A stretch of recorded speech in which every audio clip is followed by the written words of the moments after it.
Bonjour les amis, j'espère que vous allez bien et bienvenue dans cette nouvelle vidéo. J'espère qu'elle vous plaira. Tier list des arcs One Piece et surtout, je vais enfin vous dire quel est pour moi le pire arc de One Piece. N'hésitez pas dans les commentaires à me dire pour vous quel est votre arc préféré et quel est votre avis sur quel est le pire arc de One Piece. Si vous êtes d'accord avec moi, n'hésitez pas à le dire aussi. Si vous n'êtes pas d'accord entre vous, soyez respectueux dans les commentaires, je le répéterai jamais assez, mais on a le droit de pas être d'accord, donc respectez l'avis des autres.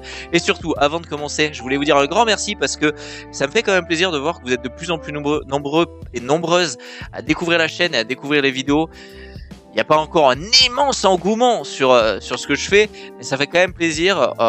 C'est tout con, mais voir qu'à la base, il y a une dizaine de personnes qui regardent ma vidéo, qu'en ce moment, vous êtes une quarantaine, mais ça fait grave plaisir. Donc, merci beaucoup de votre temps et de passer sur la chaîne et de regarder mon contenu, quoi. Merci beaucoup. Les amis, comment ça va se passer? Tier list devant nous. J'ai forcément un arc. Un arc en G, c'est mon arc préféré. D, c'est le goulag, comme dirait Femi Mars. C'est le goulag. Je ne veux mettre ici qu'un seul arc et ça sera le pire arc. Et SABC, bah forcément, du bon au moins bon. Voilà, tout simplement, une tier list, tout ce qui est le plus simple. Je préfère expliquer, on sait jamais, que des gens ne sauraient peut-être pas comment ça marche. Je vais juste prendre les arcs selon lesquels j'ai envie de trier, et puis on va pas faire ça dans l'ordre, dans la chronologie ou quoi. Non, je vais juste prendre celui que je veux, le classer, etc. Et puis voilà, on est parti les amis, on va commencer. Avec quoi est-ce que je vais commencer? Je pense que je vais commencer avec l'arc Jaya. L'arc Jaya, les amis. J'ai envie de commencer avec l'arc Jaya. L'arc Jaya, c'est un très bon arc. C'est un très bon arc, pourquoi? Parce que il introduit énormément de choses, je trouve. Le combat avec Bellamy est vraiment cool. C'est un one-shot, mais en réalité, il est assez cool parce que c'est un combat psychologique. C'est un combat psychologique sur l'aspect de la piraterie, sur la vision de la piraterie, entre deux pirates de la nouvelle génération, dont un qui rêve un peu comme l'ancienne, qui dit les pirates ont des rêves, qui est Luffy, et qui veut aller sur les îles célestes, et de l'autre côté Bellamy, qui est totalement de la nouvelle génération lui aussi, mais qui ne croit pas au fait d'avoir les rêves, qui pense que les pirates c'est piller les richesses, être une ordure, etc. Deux visions très différentes, et aussi ce qui permet de faire une très grosse aparté sur la marine. La marine classe tous les pirates dans le même panier, mais en réalité on s'en rend bien compte, nous, en suivant les chapeaux de paille, tous les pirates ne sont pas pareils. Et tous les pirates ne sont pas méchants. On le voit d'ailleurs avec la façon de penser de Crocodile à Alabasta. Souvenez-vous qui laisse entre guillemets partir Luffy parce qu'il sait qu'il a fait le bien. Et ça fait écho au sword, etc. Donc l'arc Jaya pour moi il est intéressant. Déjà il faut pas oublier quand même les prémices de Skypiea. On a Barbe Noire, les mots de Barbe Noire. On a donc en soi la découverte du plus gros protagoniste de l'œuvre. On a tout l'arc avec l'archéologie, les fouilles sous-marines, les prémices, etc. Avec Norland, qui est un des meilleurs flashbacks, je trouve, de l'œuvre. Pour moi, c'est un B. Mais c'est un très bon B+. Jaya, c'est un très bon B+. C'est un très bon B+. Derrière, qu'est-ce qu'on va prendre? Et si on partait, les amis, sur l'arc Thriller Bark? Et si on voyageait jusqu'à l'arc Thriller Bark? L'arc Thriller Bark, les amis. Bon, déjà, vous le savez, je suis un immense fan de Perona, je trouve qu'en termes de Chara design, elle est incroyable. J'adore son fouille du démon, j'adore son Chara design, j'adore sa personnalité, être casse-couille possible. J'adore Perona. Derrière, qu'est-ce qu'on peut dire de cet arc? Comment je pourrais analyser cet arc? On rencontre pour la deuxième fois, même troisième fois un grand corsaire, étant donné qu'on avait déjà rencontré Mihawk et qu'on avait déjà rencontré du coup Crocodile. Donc c'est le troisième grand corsaire qu'on rencontre. Fruit assez intéressant. On apprendra par la suite beaucoup de choses sur Moria, sur le fait que il est à Thriller Bark et il est dans cette zone pour se reconstruire du fait qu'il s'est tapé dans le nouveau monde avec Kaido. Donc on est quand même sur un pirate qui a eu de l'ambition mais qui essaye de repartir de plus belle avec Oz, avec le travail du Dr. Holbach. Assez déçu, je vais te dire. Thriller Bark est un arc qui m'a beaucoup déçu. Pourquoi? Par rapport à Absalom, je trouve que l'aspect sur le fruit de l'invisibilité, Sanji, j'ai pas du tout aimé. Mais vraiment pas du tout, c'est-à-dire que j'ai aucun souci entre guillemets à ce que Sanji soit un peu ce stéréotype du français, un peu amoureux de tout, qui drague les filles à tout va, etc., etc.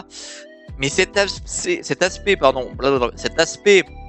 où Absalom est un gros pervers qui va jusqu'à avoir, faut pas l'oublier, dans Thriller Bark, des violences physiques sur Nami qui se douche, donc même des violences sexuelles entre guillemets, de l'abus via son fruit du démon, et qu'on apprenne que Sanji c'est ce qu'il voudrait faire, et d'ailleurs c'est une des choses que j'ai pas du tout aimé qu'il fasse à Wano avec sa Red Suite. J'ai pas trop kiffé. Honnêtement, j'ai pas trop kiffé cet aspect-là. Néanmoins, c'est un arc qui est trop cool, quoi. C'est-à-dire que dans l'idée, l'ambiance est cool, Oz est exceptionnel. C'est un des rares arcs où on a un combat de groupe des Mugiwara qui s'organisent pour faire des attaques coordonnées. Et j'adorais ça. Je suis extrêmement déçu qu'on l'ait plus. Putain, je me souviens de cette scène où on voit Sanji sprinter, faire des armées de l'air shoot en envoyant Zoro qui a piqué les kunai avec des piliers en marbre qu'a construit Franky. Enfin, c'était incroyable. J'avais kiffé cet arc personnellement. Donc moi, c'est un A. Mais c'est vrai que je peux comprendre que ça puisse être plus bas. Je peux comprendre qu'on le mette en B. Mais moi, j'ai kiffé, quoi. Franchement, Moria, il m'a fait peur, quoi. Moi, Moria, il m'a fait peur. C'est-à-dire que Moria, vraiment, la première fois que je suis tombé dans Thriller Bark, je me disais, mais bordel de merde, il me fait flipper, quoi. Il me fait flipper, le mec. Le mec me fait flipper, quoi. Et puis, putain, le Luffy avec les âmes, avec les centames, incroyable, quoi. Le Nightmare Luffy, phénoménal, quoi. Oz, on apprendra plus tard, ça fait des liens avec ce qu'on apprendra plus tard pour Wano, les tireurs de continent et tout. Enfin, même avec Marineford, avec son descendant. Non, c'était quand même pas mal. Il y a aussi tout l'aspect, putain j'ai du mal avec ce mot, l'aspect médecine avec Chopper et Holback. Il faut savoir que je sais que beaucoup d'entre vous critiquent un peu l'écriture de Chopper à dire oui mais depuis Ines Lobby on ne le voit plus. Frérot, Chopper il est pas construit pour être un combattant. Enfin moi je trouve pas. Moi Chopper il est construit pour montrer une déontologie par rapport à la médecine, à la beauté de la médecine. Et d'ailleurs il y a plein de médecins scientifiques qui croisent avec qui il a des gros problèmes. Et c'est de Holback jusqu'à Queen en fait. Et ça c'est une écriture que vous le vouliez ou non. Donc oui ok Chopper, il y en a plein, ils sont là. Oui on a plus ce côté monstrueux du Monster Pound. Nanani, nanana. Frérot, heureusement qu'il a maîtrisé quoi. Au bout d'un moment il va faire partie du futur équipage du Roi des Pirates. Ce serait bien qu'il maîtrise sa plus puissante forme. Je sais pas, au bout d'un moment un peu de logique. Bref, outre cet aparté, sur la barque c'est un A. C'est tranquille, c'est classique, un gros combat contre un grand corsaire, ça part sacrément en couille. On s'est un peu fait flipper à Thriller Bark, il faut le dire. Et puis n'oublions pas l'arrivée de Kuma aussi. Putain, c'est aussi l'arc où il y a Kuma, c'est vrai que j'y ai pas pensé. C'est que s'est-il passé? Il ne s'est rien passé. C'est l'arc avec Zoro qui prend tous les dégâts de Luffy. Non mais c'est vrai que c'est pas loin d'être un S. Non, c'est un gros A+, c'est un gros A+. En S, il y a des dingueries. Non, c'est un gros A+, c'est un gros A+. C'est un gros A+. Mais c'est vrai que putain, quand on y repense, quoi. Oh, l'arrivée de Kuma, putain. Donc non, on découvre même un autre grand corsaire en plus, putain. Oh là là, qu'est-ce qu'il était terrifiant. Non, c'était terrifiant, hein, cet arc. Hein. Tu enchaînes Moria qui est terrifiant, qui à la fin pète un plomb. Oz qui est terrifiant, Moria qui est terrifiant, et à la fin, t'as ce fou furieux de Kuma qui arrive. Non, c'était terrifiant pour Thriller Bark. Un bon gros A+ pour Thriller Bark. Derrière, arc. J'ai envie de mettre un arc en S. L'arc Iloulouk. Les gars, pour moi c'est S. Y a pas de oui, y a pas de non. Le protagoniste est pourri, mais qu'est-ce qu'on s'en bat les couilles. Putain, l'arc Iloulouk, quoi. Oh, l'arc Iloulouk, quoi. Putain, on s'en fout de Wapol, quoi.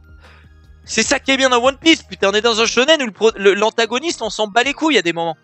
Moi, le Wapol, j'en ai rien à foutre dans l'arc Iloulouk. Le flashback de Chopper, il est phénoménal. Tout l'aspect, la galère de Luffy pour amener Nami à un médecin, c'est phénoménal. Tout ce rapport à la médecine avec Chopper, c'est phénoménal. Cette merveilleuse Doctorine, c'est phénoménal. C'est un gros S. Non, c'est un gros S. On a cru la perdre. C'est l'arc où on a cru perdre Nami. Bon, on est dans un shonen. En réalité, on se doutait qu'elle pourrait être soignée parce que que quand même, si Nami était morte à ce moment-là, ça aurait été... Mais quand même, elle a fini mal. Elle a fini mal.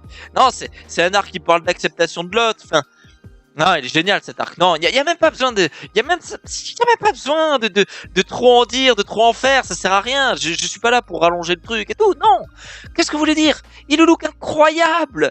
Sa vision des choses, des pirates, son flashback avec Chopper.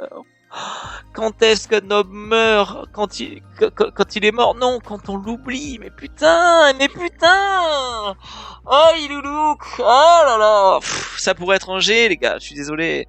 Ça pourrait être un G. C'est pas le G. C'est pas le G. Mais ça pourrait taper le G. Putain, cet arc est phénoménal. Cet arc est phénoménal, les gars. Je suis désolé, le chat, les viewers, tout le monde. Cet arc est phénoménal. Les abonnés, les peu abonnés, tout le monde. Cet arc est phénoménal. Je suis obligé de le mettre comme le premier S parce que c'est vraiment le premier arc où putain mais oh j'avais été tellement mal pour Chopper. La scène où il va chercher le champignon, la manite. Oh parce qu'il y a le crâne dans le livre et que tu te rends compte que ça fait lien avec ce que lui a dit Loulou, que le crâne c'est la liberté, c'est les drapeaux pirates et tout. Oh là là.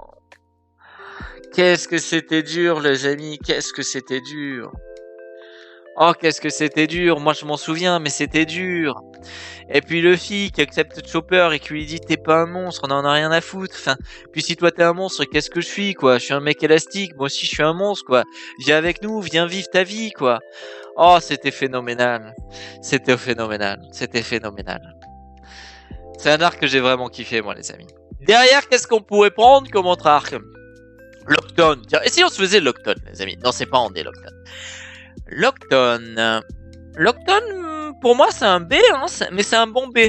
Je préfère Lockton à Jaya.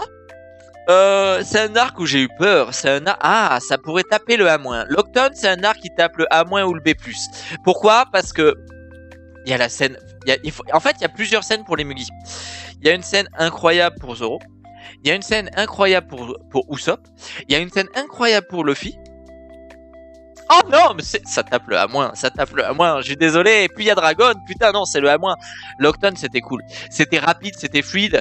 Zoro récupère ses sables, c'est incroyable. On a déjà les prémices de cette relation un peu particulière avec Tashigi. Ça pourrait être intéressant d'ailleurs d'en faire une vidéo sur ce que je pense de cette relation un peu particulière avec Tashigi. Est-ce que Tashigi est Kuina? Ça, c'est quelque chose.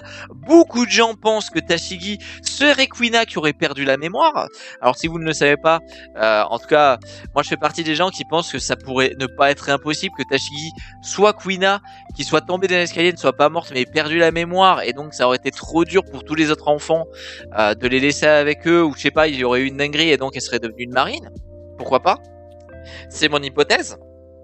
Je vous mets ça là, hein. C'est une petite théorie, je sais même pas si ça a été fait ailleurs, si ça existe ou pas, mais je pense qu'il y a des gens qui peut-être s'imaginent ça aussi, donc je le mets là. Mais bref, on s'en bat les couilles.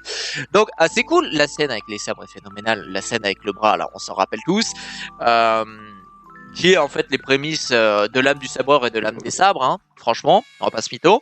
La scène avec l'échafaud, avec Luffy, c'est phénoménal, ce sourire à la Roger, c'est phénoménal. L'antagoniste de l'arc est finalement Smoker, qui est exceptionnel, je trouve. C'est un super bon marine. Moi, je l'adore, Smoker. C'est con, mais si Smoker arrivait à attraper Luffy, je serais en mode... tu vois, je serais en mode, mais mec, il fait son jeu, quoi. C'est pas un connard, Smoker, tu vois, c'est pas une saloperie, c'est un mec qui croise des pirates qui foutent le bordel, il est détruit, quoi. C'est-à-dire que même quand il est présenté, souvenez-vous, la gamine qui rentre dans la jambe de Smoker avec sa glace et qui a super peur, en mode, oh putain! Et Smoker qui est en mode, t'inquiète, ma petite. Tiens, prends ces pièces, va t'acheter, t'avais une classe une boule, va t'acheter une 3 boules, va te faire kiffer. Tu te rends compte que c'est un mec, t'as l'impression qu'il est fait de pierre, mais en fait c'est un amour, quoi, c'est une super bonne personne, quoi. Et Smoker en plus c'est quelqu'un qu'on verra plus tard, à la Basta, Marineford, etc. Donc c'est un super bon. Donc il y a tout ça, Dragon qui sauve son fils, putain, souvenez-vous qu'on avait vu ce mec avec ce tatouage à arrêter Smoker, on était en mode what the fuck, qui est ce mec, quoi. Et on se rendra beaucoup plus tard compte que c'était le père de Luffy, putain, mais ça aussi c'était une dinguerie, parce que moi là je parle pas, je fais pas une tier list en reprenant ce qu'on savait à l'époque, non, je fais une tier list avec ce que je sais aujourd'hui, quand on se rend compte de tout ce qu'on apprend après, c'est une dinguerie. Et puis pour moi, le plus stylé, c'était le duel de Usopp avec le mec de la marine dont j'ai oublié le nom. C'était grave cool. Non, franchement, c'était grave cool. Moi, je le dis, c'était grave cool. Ce rapport avec Yasop, ce marine qui n'a perdu que un duel contre Yasop, que Yasop l'avait épargné, donc il épargne Usopp. Donc c'est un acte de son père qui le sauve en quelque sorte. Le fait qu'on se rend compte que Usopp par moment arrive à porter ses coronesses, on le verra plus tard d'ailleurs dans notre arc. Non, c'est vraiment cool. Moi, l'Octone, c'est vraiment un arc que j'ai vraiment kiffé, quoi. J'ai vraiment kiffé. Hop, hop, hop, hop. J'ai vraiment kiffé. Donc c'est un bon à moins. Pour moi, c'est derrière Thriller-Back, mais l'Octone, j'ai vraiment kiffé y arriver et y être.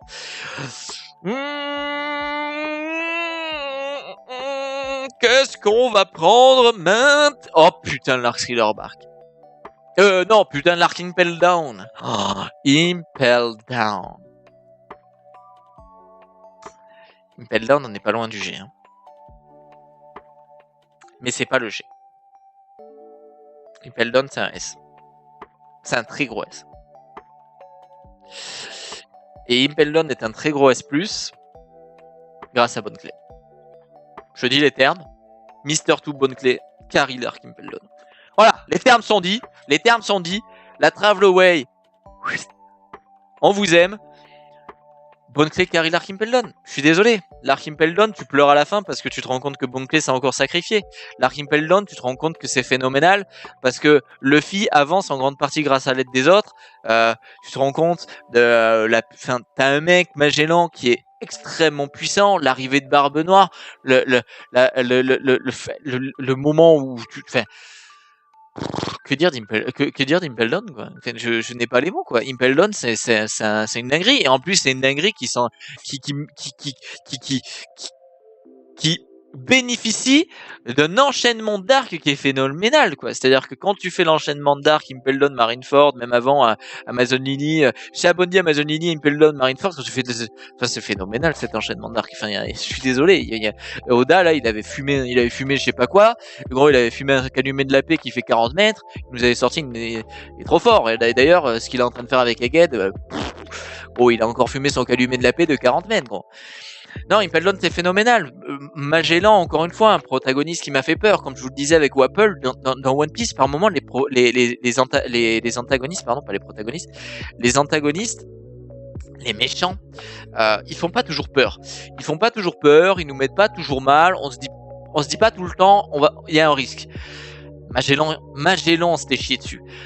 Putain, Magellan, il faut pas oublier que Magellan, c'est un mec qui a one shot Barbe Noire.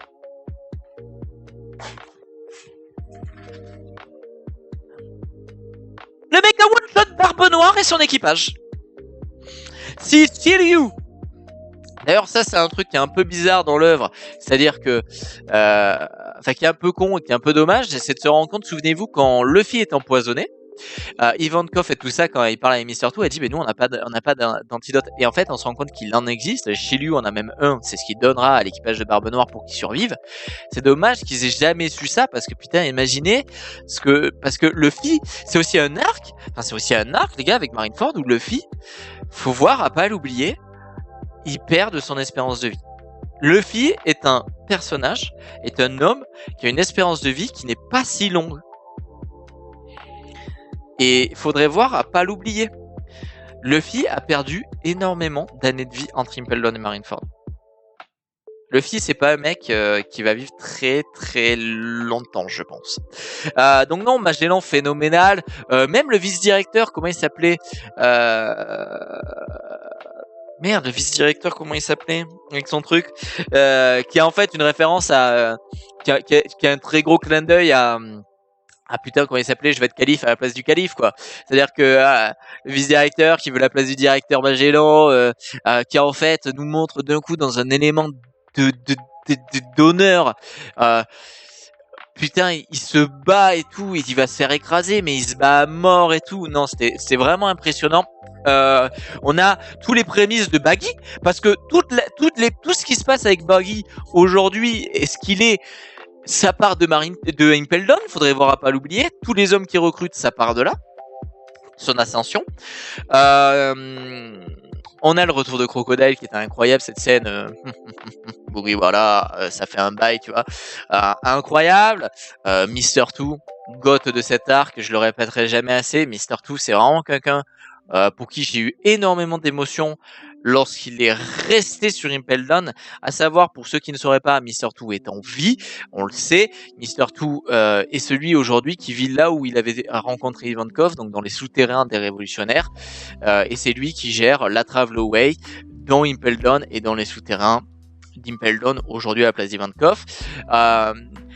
J'avais été super triste, quoi. C'est un personnage, putain, rendez-vous compte, c'est là où des gens disent des fois Oda écrit mal. Putain, mais les gars, tiens, Mister Two c'est un méchant à la base, quoi. C'est un méchant. Et le mec, putain, Mister Two serait un Mugiwara, je serais pas choqué, quoi. Mister Two serait le bateau avec nous aujourd'hui, je serais en mode putain, trop bien, quoi. Tu vois ce que je veux dire? Et c'est un arc d'ailleurs où même Oda parle des trans, quoi, de la transsexualité. Enfin, il est trop bien cet arc. Enfin, franchement, enfin, c'est un gros S+. Il pourrait être rangé. Il pourrait être rangé. Enfin, moi, je trouve qu'il pourrait être rangé. Personnellement, je trouve qu'il pourrait être rangé. Bref, donc S+ pour Thriller Bark, arc incroyable. Parlons de l'arc de Dory et Brogy. C'est un gros C, c'est de la merde. Non, je déconne, c'est pas de la merde. Mais l'arc sert à rien. L'arc apporte rien. Quand je parle, moi, d'arcs qui sont là pour créer une petite aventure, mais pas plus, l'arc Dory et Brogy. Alors oui, vous avez raison. Mais Choupex, tu fais des liens entre les arcs et tout, entre l'histoire et tout. C'est les prémices de Usopp à Elbaf et de l'honneur des géants, des grands combattants des mers. Bon, j'ai pris la voix de Maïté, mais oui, je suis d'accord. Dory et Brogy sont les prémices d'un possible arc à Elbaf, très important pour Usopp, je suis totalement d'accord avec vous. Néanmoins, moi ça ne touche pas, quoi. Moi, arrivé sur une île de pirates, alors sachant que c'est cet arc qui est le prémisse de la maladie de Nami, mais outre ça, moi ça me touche pas. Enfin, quand je vois cet arc, je dis oh c'est cool, ok, on est sur une île préhistorique, il y a deux géants qui se foutent sur la gueule, ils one-shot un poisson rouge énorme, Luffy et tout l'équipage arrivent à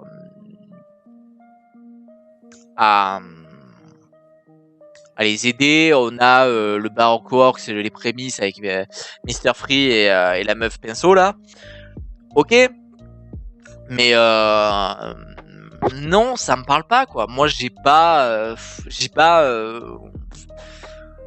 Enfin, c'est un C comme ça pourrait être un B-, quoi. Mais enfin, avec tous les arcs qu'on a, je peux pas dire que l'arc Dory Brogy soit fou, quoi. Enfin, c'est pas.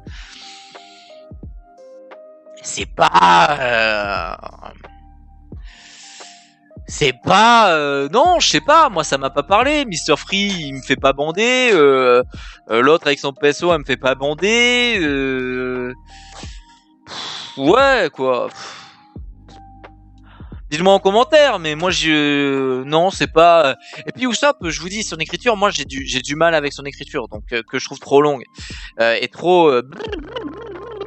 Usopp, j'ai un gros problème avec ce personnage, donc j'aime ce qu'il peut devenir, mais ouais, non, on va pas s'étaler. Pour moi, c'est un gros C.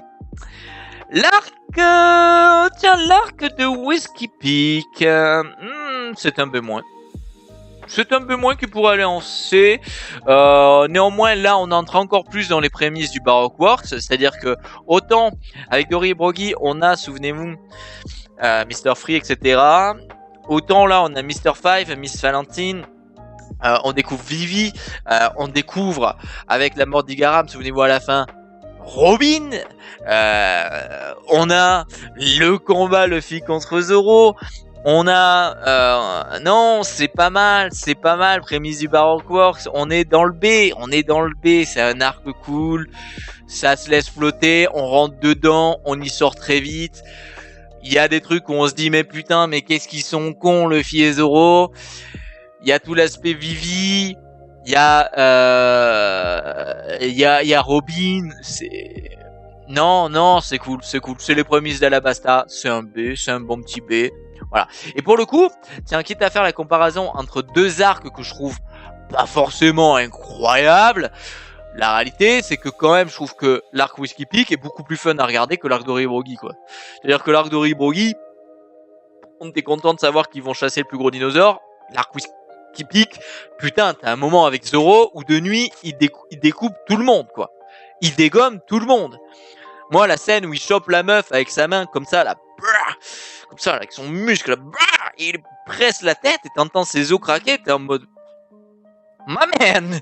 Oh, mon bro! Hey, brother! Calm down, brother! Hein? Calme-toi, mon frère! Gros, le mec était en train de lui briser le crâne à la main, comme ça, tu vois, hein? Non, c'est un truc de fou, cet arc. Putain. Putain, Robin à la fin qui arrive sur sa tortue, qui one-shot Igaram et tout, elle faisait peur de fou, quoi. Qui aurait cru qu'elle serait aujourd'hui peut-être la Mugiwara préférée de plein de gens dans les commentaires? Dites-moi quelle est votre Mugi préférée d'ailleurs dans les commentaires, tiens, en plus de la tier list. Donc non, Whiskey Peak c'est cool, c'est les prémices d'Alabasta qui est un arc qui est génial en plus qui est très important avec les derniers chapitres, vous voyez de quoi je parle. Donc non, truc de fou. Truc de fou. Oh. Et si nous parlions, les amis, du début de One Piece, Romance Dawn. Mais Romance Dawn, c'est un A. Romance Dawn est un G honorable. Pourquoi? Parce que Romance Dawn, les amis, message d'amour, mais on a tous commencé par là. On a pris la mer avec Romance Dawn, on a découvert ce petit couillon dans son tonneau, arriver sur le bateau d'Alvida, rencontrer Kobe, découvrir Zoro sur un échafaud, Nami en train de piller des pirates.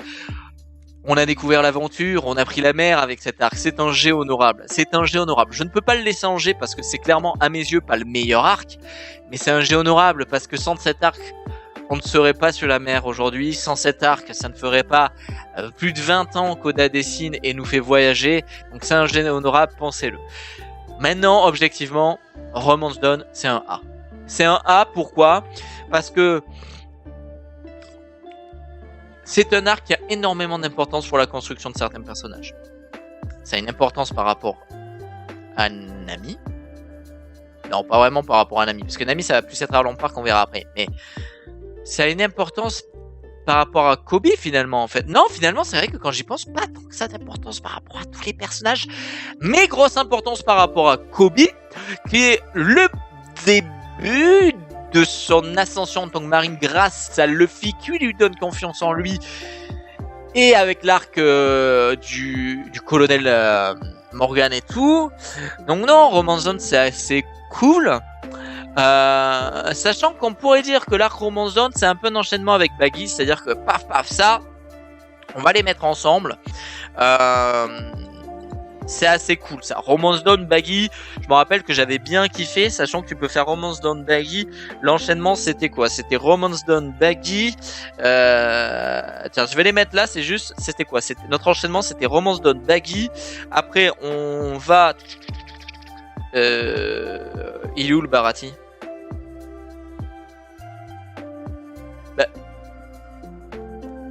On a Kuro là, on a Arlong, bon je sais pas, on verra après.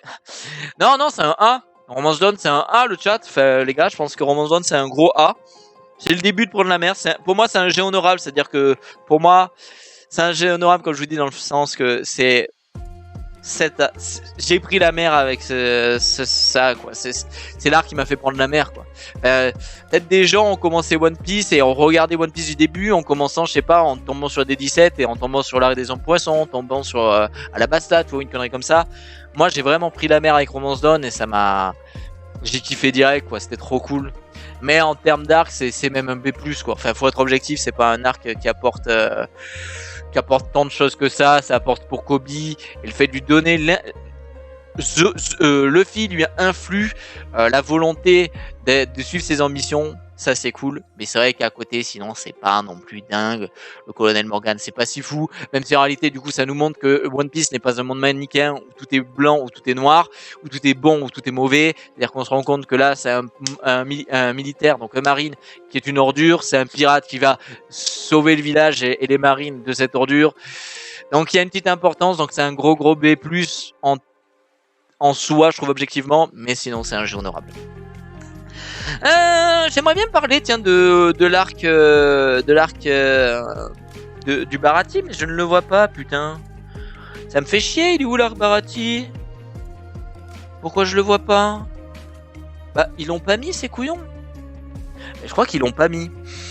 Qu'est-ce que c'est, ça, d'ailleurs, que... Il des hommes poissons, ça? Dressrosa, il des hommes poissons, c'est quoi? Waouh, pour comprendre, c'est compliqué, hein. Il y a des arcs... Non, ça, c'est rêverie, ok. Bon, il n'y a pas l'arc Baratie, ça me... Ah, si, il est là, pardon. Il est là, l'arc Baratie. L'arc du Baratie, les amis. Bah, l'arc du Baratie, c'est un gros A, hein. C'est un gros A+. C'est devant Lockdown, c'est équivalent à Thriller Bark. C'est même devant... En fait, le truc qui est con, c'est que... je vais le mettre devant Thriller Bark. Pourquoi, les amis? Alors, pourquoi? Parce que l'arc du Baratie, c'est un message magnifique d'Oda sur le fait de ne pas gaspiller la nourriture, sur le fait de mourir de faim, sur le fait de ne pas gaspiller la nourriture, sur le fait de partager avec soi de la nourriture, le fait de prendre soin des autres, c'est le sacrifice de soi-même. C'est un arc hyper important pour Zoro qui rencontre Mihawk, on découvre Mihawk et putain qu'est-ce qu'il est bandant Mihawk quand on le voit pour la première fois et qu'on se dit oh my god, oh mon dieu, et n'importe quel dieu, je m'en bats les couilles, Bouddha, là, Jésus, qui vous voulez, mais quel personnage incroyable. Quand on le découvre, putain, on était là en mode mais what the fuck, le mec voyage sur un cercueil flottant avec des bougies, avec une épée qui fait 4 mètres de diamètre, ça n'a aucun sens. Le mec est phénoménal, son chara design est incroyable. Et puis la promesse de Zoro, quoi. Zoro se fait. Enfin, jusque là, Zoro, on était en mode my man. Il a rencontré Mihawk. On a fait ah ouais, lourd. Gênant. On était comme ça, quoi. On était vraiment en mode. Non, en même temps, on était très mal. On était en mode non, mec, meurs pas maintenant, mec, tu vois. Mais c'était incroyable. C'était incroyable. Puis, sans parler du fait que Mihawk, c'est une humiliation. C'est-à-dire que. C'est-à-dire que c'est ça qui est très drôle. C'est-à-dire qu'il faut bien l'analyser comme ça. Le duel Mihawk-Zoro, c'est clairement Mihawk qui rencontre un mec qui est beaucoup trop prétentieux, Zoro, qui du coup va l'humilier avec son petit couteau. Et qui va se rendre compte que malgré le fait que ça soit un mec hyper prétentieux, c'est un sabreur et un épéiste d'immense valeur et d'une immense honneur. Et qui va donc par respect pour cet honneur que va lui montrer Zoro, pour cet incroyable bretteur, parce qu'en fait il va se rendre compte de ok, je me suis trompé, c'est vrai, même s'il est prétentieux et qu'il se voit trop beau aujourd'hui par rapport à ce qu'il est, c'est quelqu'un avec une très belle valeur, qui peut devenir un très très grand bretteur et épéiste. Je lui montre du respect, je sors mon sabre, blam, je le dégomme. Croyez-moi, si Mihawk avait voulu tuer Zoro, Zoro serait mort. J'espère que vous vous rendez bien compte de ça. Si à l'arc Baratie, à l'arc Baratie, si Mihawk voulait tuer Zoro, il pouvait. Si Mihawk voulait tuer Luffy, il pouvait. On est bien d'accord sur ça, j'espère, les gars. Donc incroyable. Alors le colonel, comment il s'appelait? C'était comment il s'appelait le méchant? Bon, je m'en rappelle plus. Ouais, je suis pas très grand bandeur moi des deux méchants. Celui avec ses trucs avec qui se tape Sanji, et celui avec qui se tape Luffy, c'est pas vraiment mon style de méchant à moi. Donc non. Mais sinon à côté, Zef, pardon, est incroyable. Le flashback entre Sanji et lui est phénoménal. On prend un nouveau membre d'équipage. comme dirait Femi Mars, Mercato. Non, c'est vraiment un très très grand arc, l'arc Barati. C'est vraiment un très très bon arc, les gars. Elle va être longue cette vidéo, putain, 35 minutes, on a fait que ça. Oh là là là là. J'espère que vous kiffez, hein, vous mettez ça à côté pendant que vous jouez à LoL ou je sais pas ce que vous faites. Voilà. Qu'est-ce qu'on va se faire? Qu'est-ce qu'on va se faire?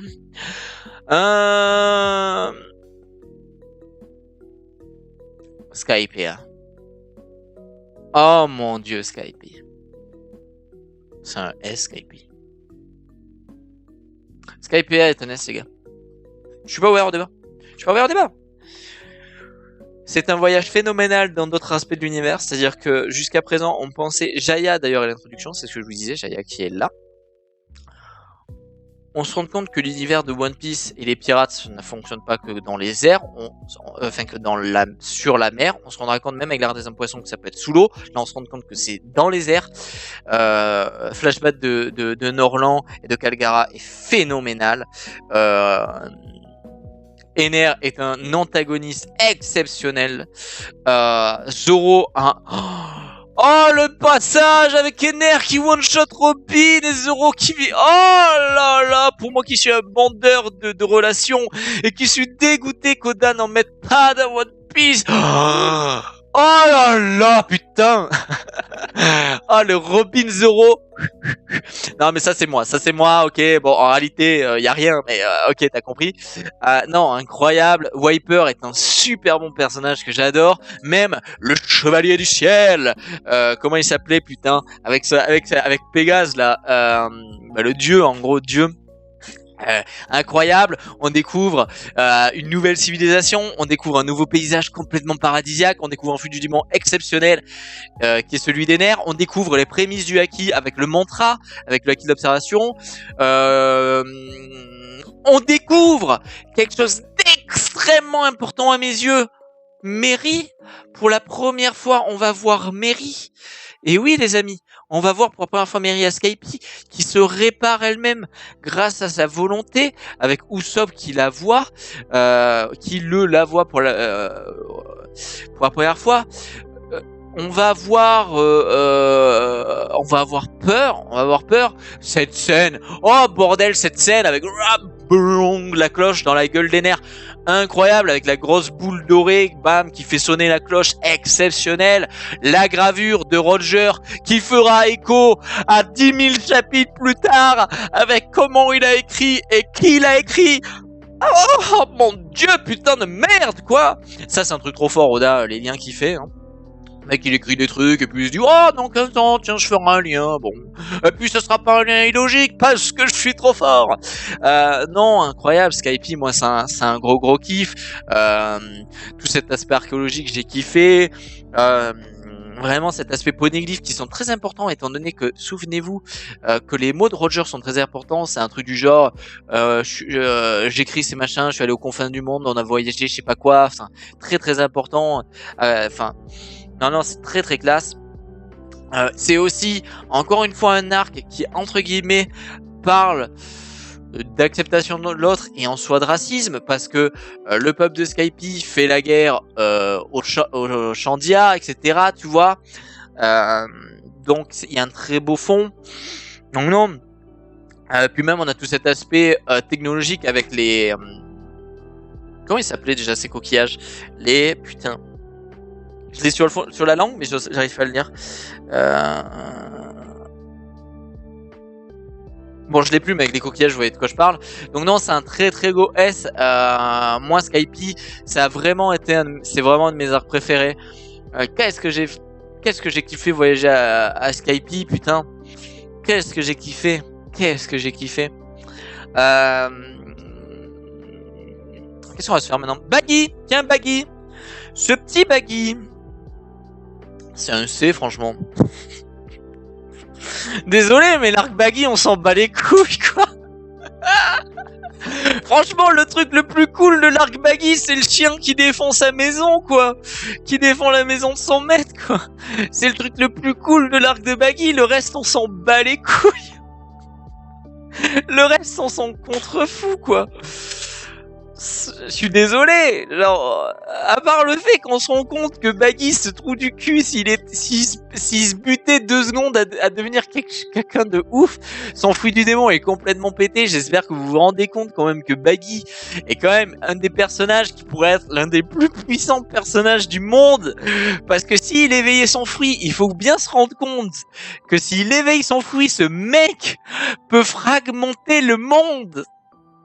Je sais pas si on se rend compte du mec, cette fraude que c'est, mais c'est un délire, mais c'est le personnage préféré d'Oda, il en fait quelque chose de phénoménal dans le manga, sa progression est trop cool, mais en réalité, ce connard de Baggy, je suis désolé, mais s'il se butait 2 secondes à s'entraîner, il pourrait devenir quelqu'un de tellement fort et tellement dangereux, les gars.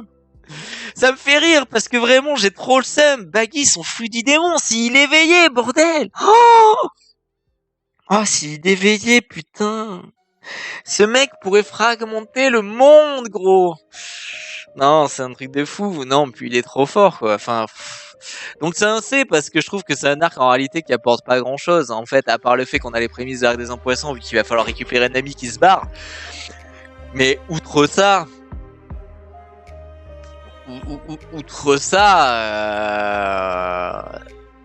ouais, bon, franchement, c'est pas ouf.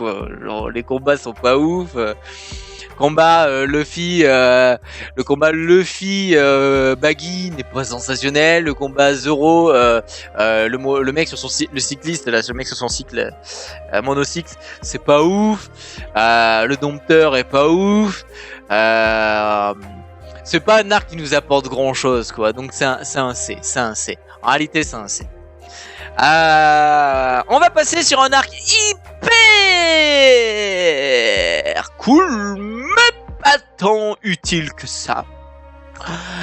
Et je parle bien évidemment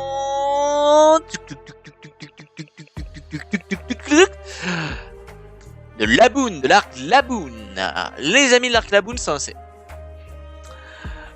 Alors, c'est un C qui peut devenir un B. Pourquoi ? Parce que l'arc Laboon est un arc où on rencontre un membre de l'équipage de Roger, qu'on apprendra plus tard. C'est un arc où on se rend compte que Laboon est là depuis tant de temps parce que son équipage est mort, c'est l'équipage de Brook. Donc ça fait un lien avec Brook qui est très très beau. Mais outre ça, et le fait qu'on rencontre un peu le poste l'île qui pique là, je perds les mots. En réalité, c'est pas dingue, quoi. Alors après, si dans l'arc Laboon, alors attention, je vais le mettre quand même en B, parce que si dans l'arc Laboon on a si je vais le mettre en B, pourquoi ? Parce que c'est l'arc où on a aussi on passe Redline, donc c'est quand même. C'est vrai que la symbolique est grave cool, le fait de passer Redline, la promesse des Mugi, leur promesse personnelle sur je veux cartographier le monde, je veux découvrir All Blue, je veux devenir un valeureux guerrier des mers, je veux devenir le roi des pirates, je veux devenir un grand médecin, ou je sais plus ce que dit Chopper. Grave cool. Donc on va hausser un peu la note, on va pas mettre C, on va mettre B. Mais c'est vrai que dans l'idée, c'est pas un arc qui nous apporte grand chose. C'est un arc qui est cool dans la symbolique, qui est cool dans ce qu'on peut y voir, mais ça se passe vite. C'est un lien avec d'autres personnages, etc. On apprécie, mais c'est pas si important que ça.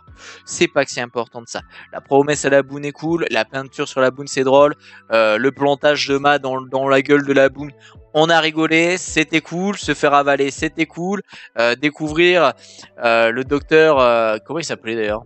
Bon, je me rappelle plus, le docteur dans le vol de la baleine, c'était très drôle. Se rendre compte plus tard que c'était le médecin de bord de Roger, c'est cool. Se rendre compte que l'équipage de Laboon qui est parti, c'est Brook, c'est cool. Mais en réalité, c'est pas un arc si important que ça. Donc c'est vraiment un arc qui gagne son B, mais très très proche du B-, grâce à la promesse et au passage de Redline. Derrière, et si nous parlions de l'arc Arlong, les amis. Bah, l'arc Arlong, où est-ce que je mets l'arc Arlong ? Je ne sais pas. Ah, je ne sais pas. Ah, putain. J'avais envie de le noter depuis tout à l'heure, je le voyais, j'avais envie de le noter, je me rends compte que je sais pas si je le fous en A ou en S. Putain, c'est un S. C'est encore un arc où Oda nous parle du racisme. C'est encore un arc où on va sauver Nami. C'est l'arc où on va sauver Nami. C'est l'arc... Non, c'est un S. Allez, c'est bon, mais je suis fou. Mais je suis fou. J'ai envie de jeter mon casque. Comment ça, je le mets pas en S? Il y a le flashback de belle-mère. Et comment ça, je le mets pas en S? Je suis un fou furieux. Il y a le flashback de belle-mère. On va sauver Nami. Ça parle de racisme. Non. Non. C'est un gros S. Y a pas à chier des bulles. L'arc Arlong, c'est un gros S. Arlong est un antagoniste qui est trop cool. Son chara design était incroyable. Les hommes poissons, c'était trop cool de découvrir cette race. Cette race d'humains. Est-ce que c'est une race? Oui, c'est des humanoïdes, donc c'est une race. Est-ce que c'est des hommes poissons? Est-ce que c'est une race humaine du coup? Ah putain.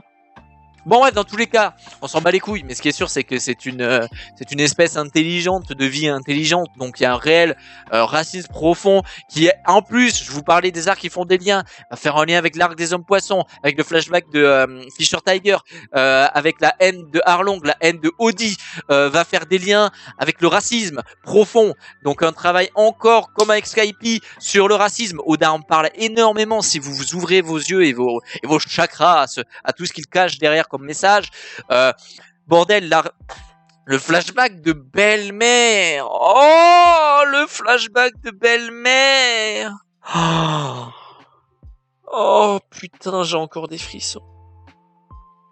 La violence quand elle se fait abattre de sang-froid par Arlong. Oh, la violence.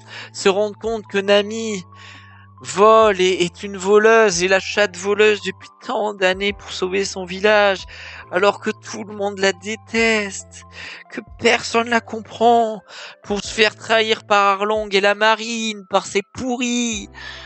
Oh là là là, mais quel arc de fou! Et puis c'est un arc où les combats sont trop cool. Zoro est incroyable. Sanji est incroyable, le combat de Luffy est incroyable, le combat d'Usopp est incroyable, c'est trop cool à suivre. Usopp porte ses putains de coronets face à un putain d'homme poisson, mais est-ce qu'on s'en rend compte? Sanji, Luffy qui est à 2 doigts de mourir en étant coulé sous l'eau, c'est Sanji qui va le sauver. Zoro qui combat vite fait Arlong, qui après combat Octi, mais qui a sa blessure de Mihawk, mais qui arrive quand même à s'en défaire.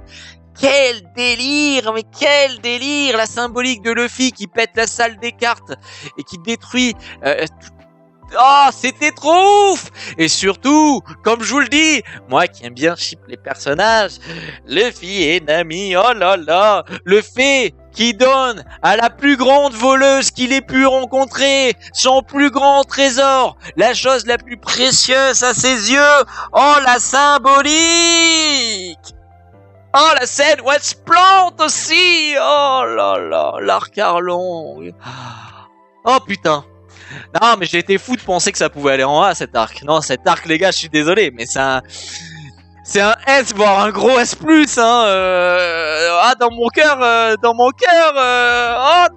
Arlong Park. Oh putain, on n'est pas loin du S+.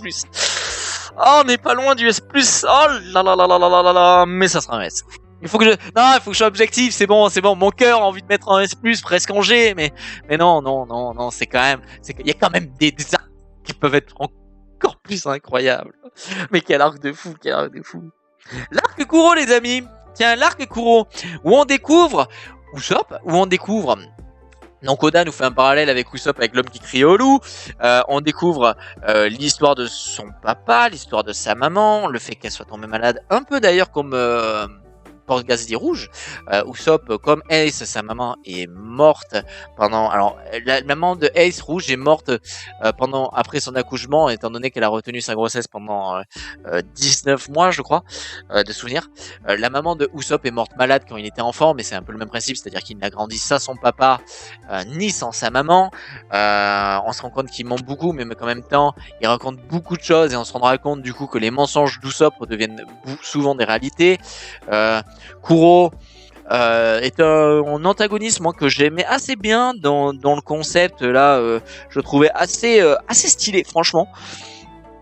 Django, référence à Michael Jackson, pour ceux qui me suivent sur Twitch ou quoi, ou qui me suivent, vous savez que Michael Jackson est mon artiste préféré de tous les temps. Je suis très très triste qu'il soit plus parmi nous, cet artiste. J'ai adoré la référence, j'ai adoré Django pour cette référence. Mais l'objectivité veut que c'est pas un arc si important. C'est un arc quand même qui ira au-dessus du C, qui ira en B-, parce que c'est l'arc où on obtient un Mugiwara, et le seul Mugiwara qui est mort, c'est-à-dire le Wogmeri. Donc c'est un arc qui est un bon B. On remerciera encore la famille de Kaya d'avoir donné le Meri à Luffy, parce qu'elle aurait pu ne pas le faire, mais elle l'a fait, et nous d'avoir donné ce si bon compagnon qu'on perdra, et on le verra plus tard, qu'on perdra plus tard. Donc beaucoup d'amour pour cette partie de l'arc. Néanmoins, c'est pas un arc très très important à l'œuvre. Putain, ça va faire 1 heure, putain, et on n'a pas fini. Oh mon dieu, je parle trop, excusez-moi les amis. Putain, mais vous avez vu tout ce qui nous reste, et ça fait déjà 50 minutes qu'on le fait. Putain, j'aurais dû faire ça en live, les gars. Non, mais en live, ça aurait été encore plus long parce qu'on aurait discuté. Quel arc j'ai envie de faire, là? Tiens. Et si nous faisions l'arc Chabondi. Arc Chabondi, c'est un gros A. C'est un arc que j'adore personnellement. C'est un arc où on va encore voir du racisme encore plus prononcé avec la découverte des dragons célestes. C'est un arc où on va parler donc de racisme, d'esclavagisme. On va découvrir les merde. Oh mais non, mais je perds des titres. J'ai les 11 supernova. Merci, ça m'est revenu. Désolé les gars, mais ça va faire 1 heure que je parle. Le cerveau. J'ai plus tous les termes. Des fois, je les ai sur le bout de la langue, ça veut pas sortir. On va découvrir donc les 11 supernova. On va du coup pouvoir s'attacher à des caractères. Personnellement, je me rappelle qu'à la découverte de Chabondi, moi, mes préférés, c'est très clairement Law et Jewelry Body que j'avais adoré en termes de chara design. J'ai jamais trop accroché à Kid, par exemple. Moi, Kid, c'est vraiment un personnage, même avec ce qui s'est passé dernièrement, je m'en bats les couilles. J'ai aucune attirance pour lui et je ne l'apprécie pas en fait. Je considère que c'est vraiment une merde. Étant donné que c'est vraiment le genre de pirate, lui, qui a eu une prime énorme, il faut pas l'oublier quand même, et on l'apprend dans cet arc au-dessus de Luffy, tout simplement parce que ce connard attaquait vraiment des civils pour buter des civils. Faudrait voir à pas l'oublier, les bandeurs de Kid. Pour le coup, lui, c'est un vrai criminel, quoi. Et outre ça, l'arc est incroyable.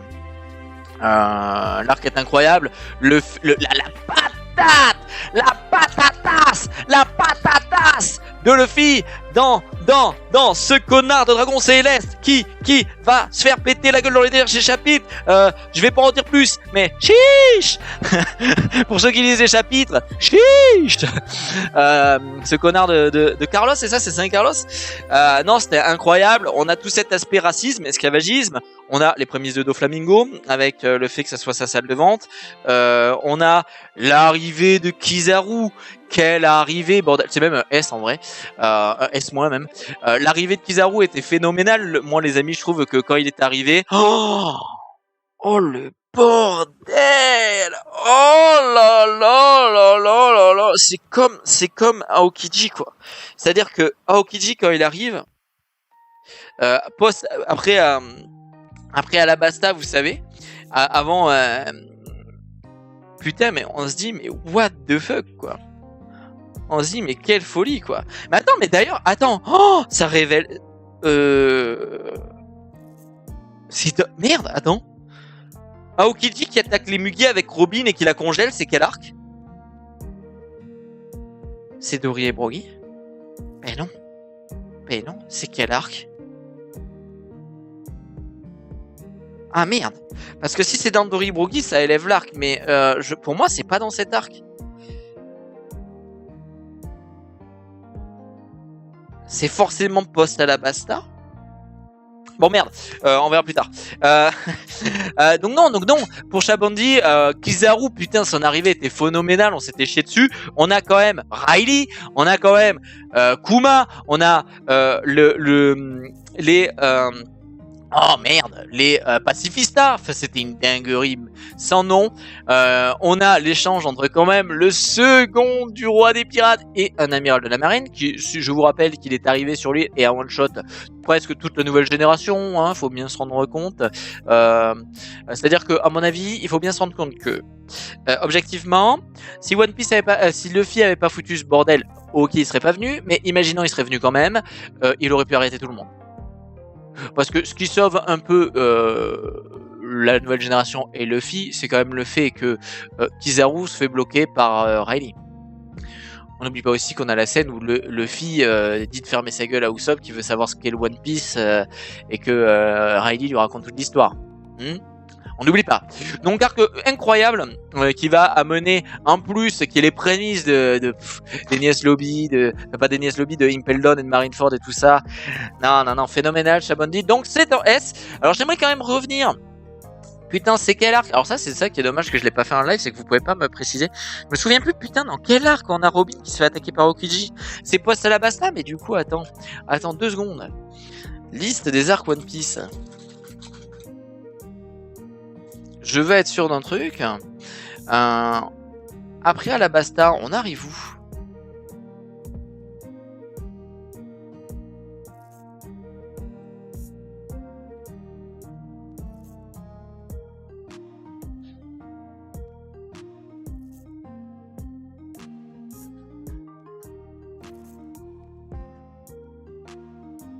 Putain, je sais plus.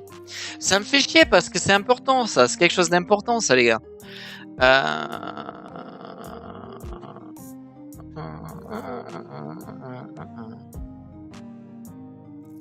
C'est à... Putain mais merde. Parce qu'à Water... C'est à... Alors attends. Water 7. Voilà. Water 7, on avait déjà eu ce passage. Donc avant Water 7, on est sur Skype. Ça serait sur Skype? Non, c'est pas Al-Shaya. Merde. Putain, mais ils arrivent sur une île, il est en train de dormir. Il aide même des civils à repartir. Merde. Bon, ça aurait... Bon, ça me fait chier, mais...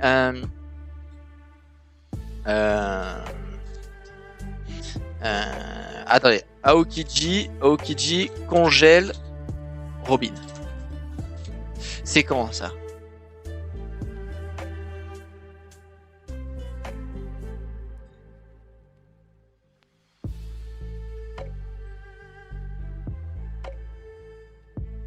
En fait, moi, c'est ça que j'ai besoin de savoir.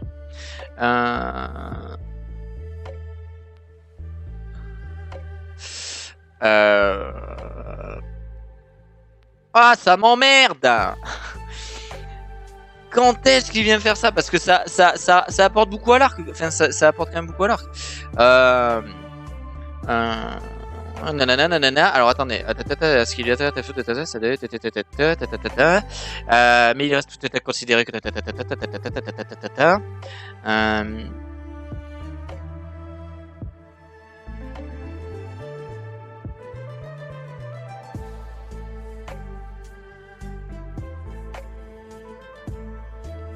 alors,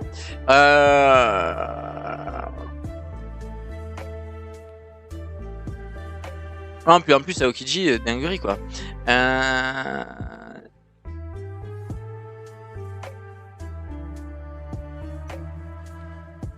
Ah, Long Ring, Longland, voilà.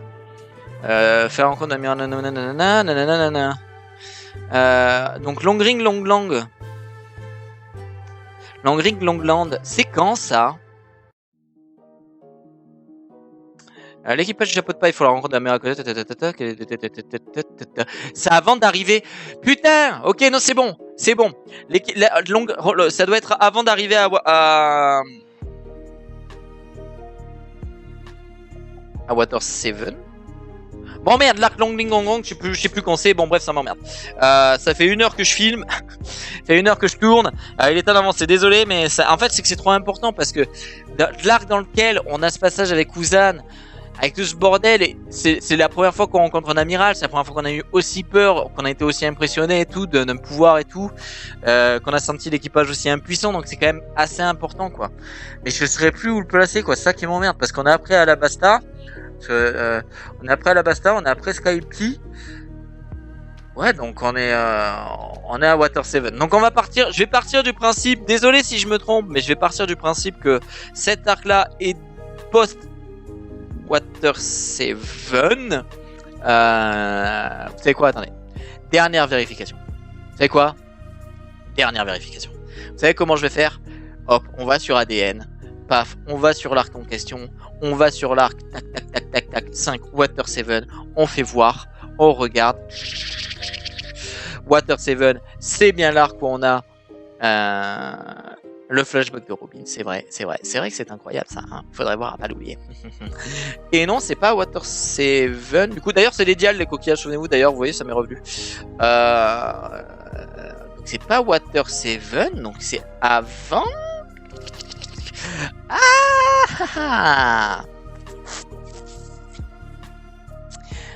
Oh! Oh, ça rentre dans un arc. Oh, ça change totalement quelque chose. Les amis, vous allez pas en revenir.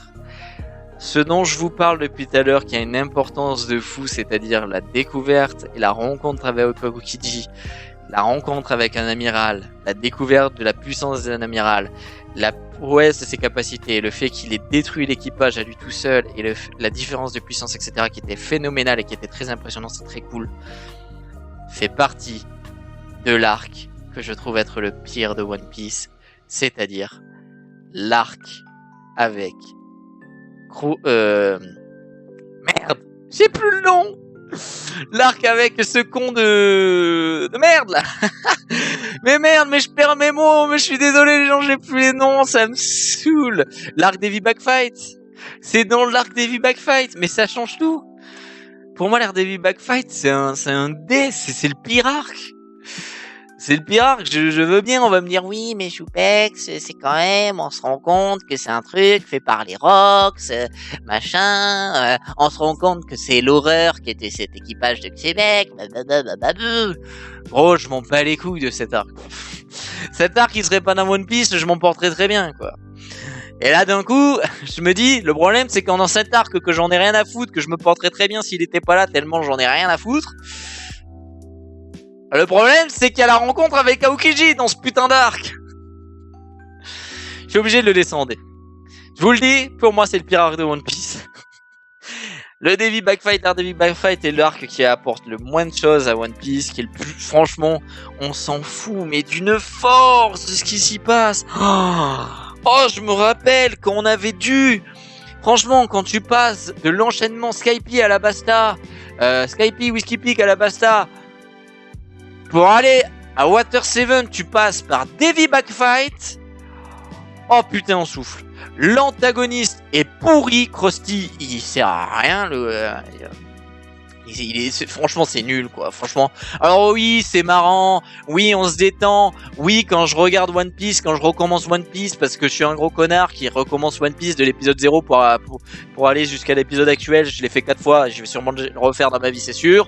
Oui, je passe par là et je passe pas un mauvais moment, mais mon objectivité, c'est de dire quand même que c'est un arc qui apporte rien à rien, quoi. C'est-à-dire que on pourrait me dire oui, mais ça rapproche l'équipage, machin. Zoro qui dit à Chopper de fermer sa gueule et d'être un peu digne. Ils doivent se sauver, machin, bidule. Frérot, quoi.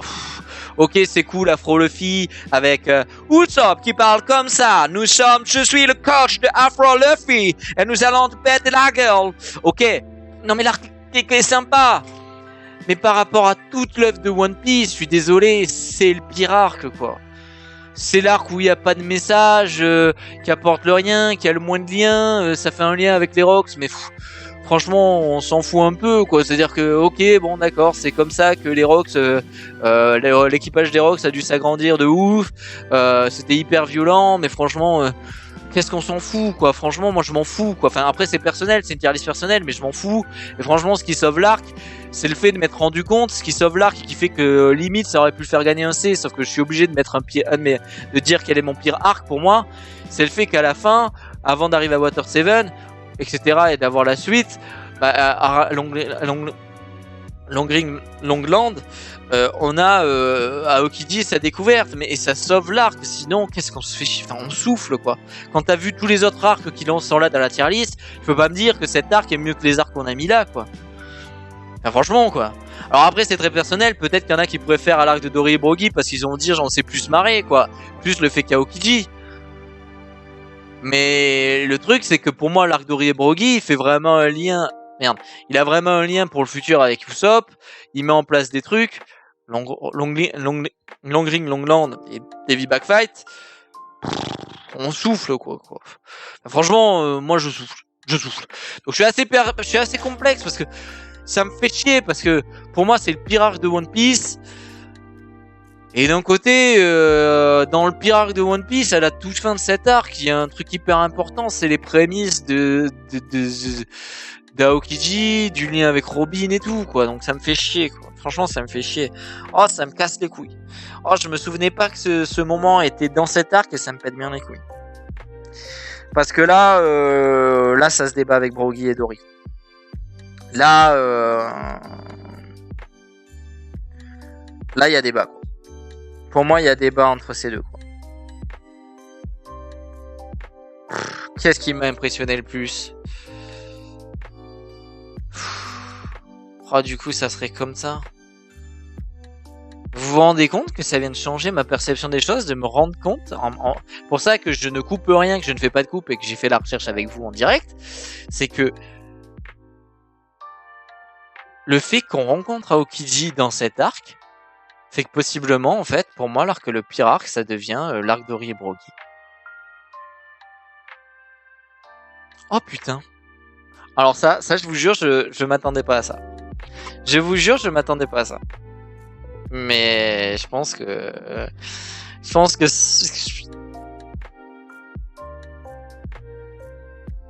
Oh putain.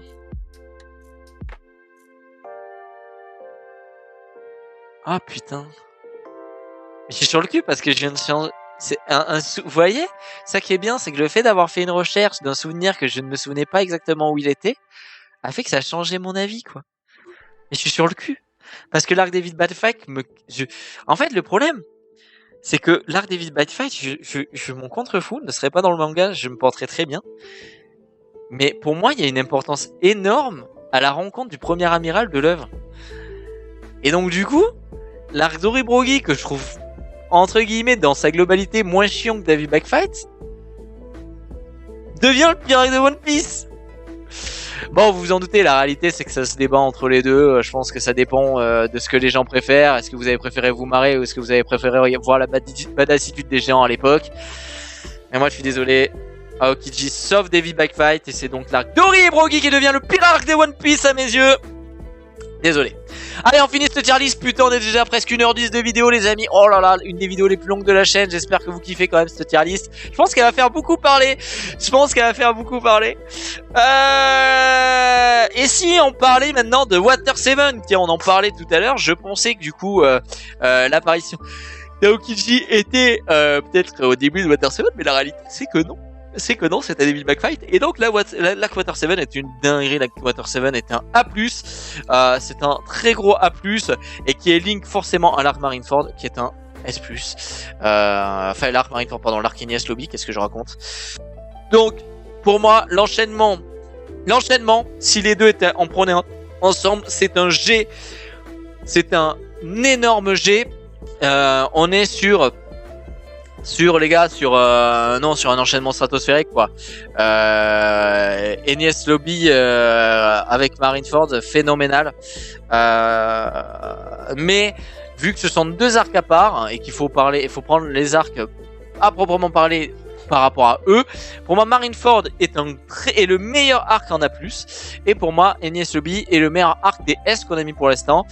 C'était phénoménal de découvrir Marineford, de découvrir Franky, de découvrir Iceberg, de découvrir les armes antiques, de découvrir un aspect de la marine, un aspect du gouvernement mondial avec le Cypherpol, tout ce côté, et je le rappelle, le Cypherpol, pardon, arrêtez de croire qu'ils doivent être forcément hyper puissants. Leur rôle principal n'est pas d'être des guerriers, leur rôle principal est d'être des espions. Je me fais chier à le rappeler tout le temps parce que c'est une lecture de l'œuvre erronée de plein de fans qui sont là à critiquer la puissance des agents du Cypherpol en se disant oui, mais en fait, ils sont faibles. Leur but n'est pas d'être puissants, leur but est d'être discrets, leur but est d'être des agents secrets, c'est des agents secrets, c'est des espions. Et le Cypherpol 9 et le Cypherpol 0 qu'on découvrira dans l'œuvre, à ce moment-là, le Cypherpol 9 et plus tard le Cypherpol 0, sont quand même, on a quand même dedans des agents de discrétion extrêmement forts dans la discrétion, et surtout on a des puissances quand même fortes quand on voit Lucci, Kaku ou Stussy. J'aimerais bien le rappeler, ce sont ces trois personnages que sont Stussy, Kaku et Lucci sont des personnages limite qui sont des parenthèses dans le Cypherpol tellement ils sont puissants. Donc Water 7 c'est grave cool parce que on a l'arc, on a le flashback avec comment il s'appelait, l'homme poisson qui a construit le bateau de Roger, qui s'est fait exécuter pour ça, le train des mers. Tout l'aspect, faut pas l'oublier parce que c'est très important, mais il faudrait pas avoir l'oublier, la division avec Usopp qui est extrêmement importante et qui est incroyable. C'est à Water 7 qu'on a ce combat-là, qu'on a le combat Luffy contre Usopp qui est phénoménal, les amis, qui est phénoménal et qui est extrêmement touchant pour beaucoup de gens. Moi personnellement, je fais partie des gens qui ont énormément de mal avec le personnage d'Usopp et qui n'étaient pas du tout d'accord avec ce qu'il faisait et ce qu'il a pu faire à cette arc, qui ont fait que j'ai eu très peu d'empathie pour lui. C'est-à-dire que quand il a pris cette décision, moi j'ai fait partie des gens qui pensaient comme Zoro, t'as fait ton choix mon frérot, t'assumes, tu t'es fait démonter, t'as fait ton choix. Les faits, ils étaient là, c'était carte sur table par des experts charpentiers qui savaient que Merry était arrivé à bout. T'as refusé de les croire, t'es allé à l'encontre du capitaine, tu t'es pris ta rouste. C'était touchant, je le comprends. Moi, ça m'a pas plus touché que ça, parce que j'ai eu très peu d'empathie pour Usopp, étant donné que je ne l'ai pas compris, je n'ai pas du tout aimé le fait qu'il s'en prenne à Luffy. Et moi, j'ai d'ailleurs beaucoup aimé le fait que Luffy assoie son autorité en lui pétant la gueule dans le bateau, en lui disant ça. J'ai pas du tout aimé le fait que Sanji, par exemple, lève la main sur Luffy, lui donne un coup de pied pour l'arrêter, par exemple. C'est un arc qui m'a beaucoup divisé, qui a énormément créé des tensions dans l'équipage. Il faut pas l'oublier, c'était une écriture phénoménale. On perd Robin, on a le sacrifice de Robin, on a la découverte d'Iceberg, des armes antiques, etc. Enfin, le flashback de Tom. Enfin, c'est un arc phénoménal. Water 7, c'est même un S, quoi. Enfin, franchement, même quand j'y repense maintenant, c'est un S.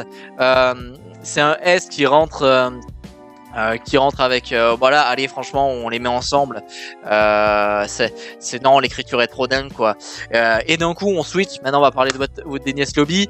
Enies Lobby, c'est quand même l'arc où on va sauver Robin avec le je veux vivre, dis-moi que tu veux vivre, l'attaque et la concrétisation que Luffy après on est désolé, mais le gouvernement mondial, on vous emmerde, on brûle votre drapeau, on est contre vous, allez vous faire foutre, on va libérer notre ami, on va montrer au monde que on peut vous la mettre à l'envers, qu'on peut vous la foutre dans la gueule. C'est un arc qui a quand même des incohérences parce que je ne comprends pas moi comment ça se fait qu'avec les actions d'Enies Lobby, la marine n'ait pas été au courant et qu'il n'y ait pas eu d'amiral par exemple qui soit venu ou d'amiraux tout court, plusieurs amiraux. Tout simplement parce que même s'ils aient pu avoir eu confiance et ils aient eu confiance en la force et en la position de Lucci, je trouve quand même que quand une institution aussi forte de la marine, c'est assez incohérent que un amiral ne vienne pas défendre Enies Lobby. Je suis désolé. C'est un arc aussi où on a le flashback de Robin. Il faut pas l'oublier, le flashback de Robin qui est lié à ce que je vous disais à l'arc d'Heavy Backlight avec la rencontre avec Aokiji. C'est pour ça que je le monte de pire arc, je le mets dans les plus mauvais. C'est-à-dire que ça sauve l'arc parce que ça fait un lien avec Marineford, pas avec Marineford, avec Enies Lobby, où on se rend compte, et ça fait même un lien maintenant avec notre arc Erged. No spoil, mais ça nous fait un lien avec Aokiji encore maintenant, aujourd'hui. C'est un arc phénoménal par rapport à Robin, c'est un arc phénoménal par rapport au fait de se rendre compte de l'horreur qu'a pu faire la marine par rapport à l'île d'Ohara. C'est un arc phénoménal par rapport à tout ça. Lucci est un antagoniste, pardon, incroyablement classe. Le combat d'ailleurs avec Luffy, un de vos combats préférés que souvent vous mettez en pole position. Le Gear Second est incroyable. On a même le Gear Third, mais à cette époque-là, le Gear Second, qu'est-ce que c'est incroyable. Le Cypher Pole 9 était quand même cool. On a tout cet aspect combat qui font partie des combats les mieux gérés par Oda. Vous le savez, je le précise tout le temps, Oda ne met pas une priorité dans son œuvre sur les combats. C'est très important de s'en rappeler parce que je vois beaucoup de gens qui disent « Oui, mais il rate ça, il gère mal ses combats, les combats des Mugi. » Oda s'en bat les couilles des combats. Vous avez eu un arc où il s'en est pas battu les couilles. Et on a vu que, ah bah si, il sait gérer. C'est Enies Lobby et bordel de merde, quoi. Que ce soit le combat de Franky, que ce soit le combat de Sanji, que ce soit le combat Usopp a un combat. Oui, bon, il a le combat avec Zoro. Le combat de Zoro, le combat de Luffy, le combat de Nami, etc. C'est phénoménal cet arc, c'était extrêmement impressionnant. On se rappelle de Chopper en Monster Point qui était incroyable. Donc non, c'est presque un G, quoi. C'est-à-dire que moi, Enies Lobby, c'est pas loin, quoi. Hein. Franchement, Enies Lobby, c'est pas loin du G. C'était phénoménal. Non, c'était une dinguerie, c'était une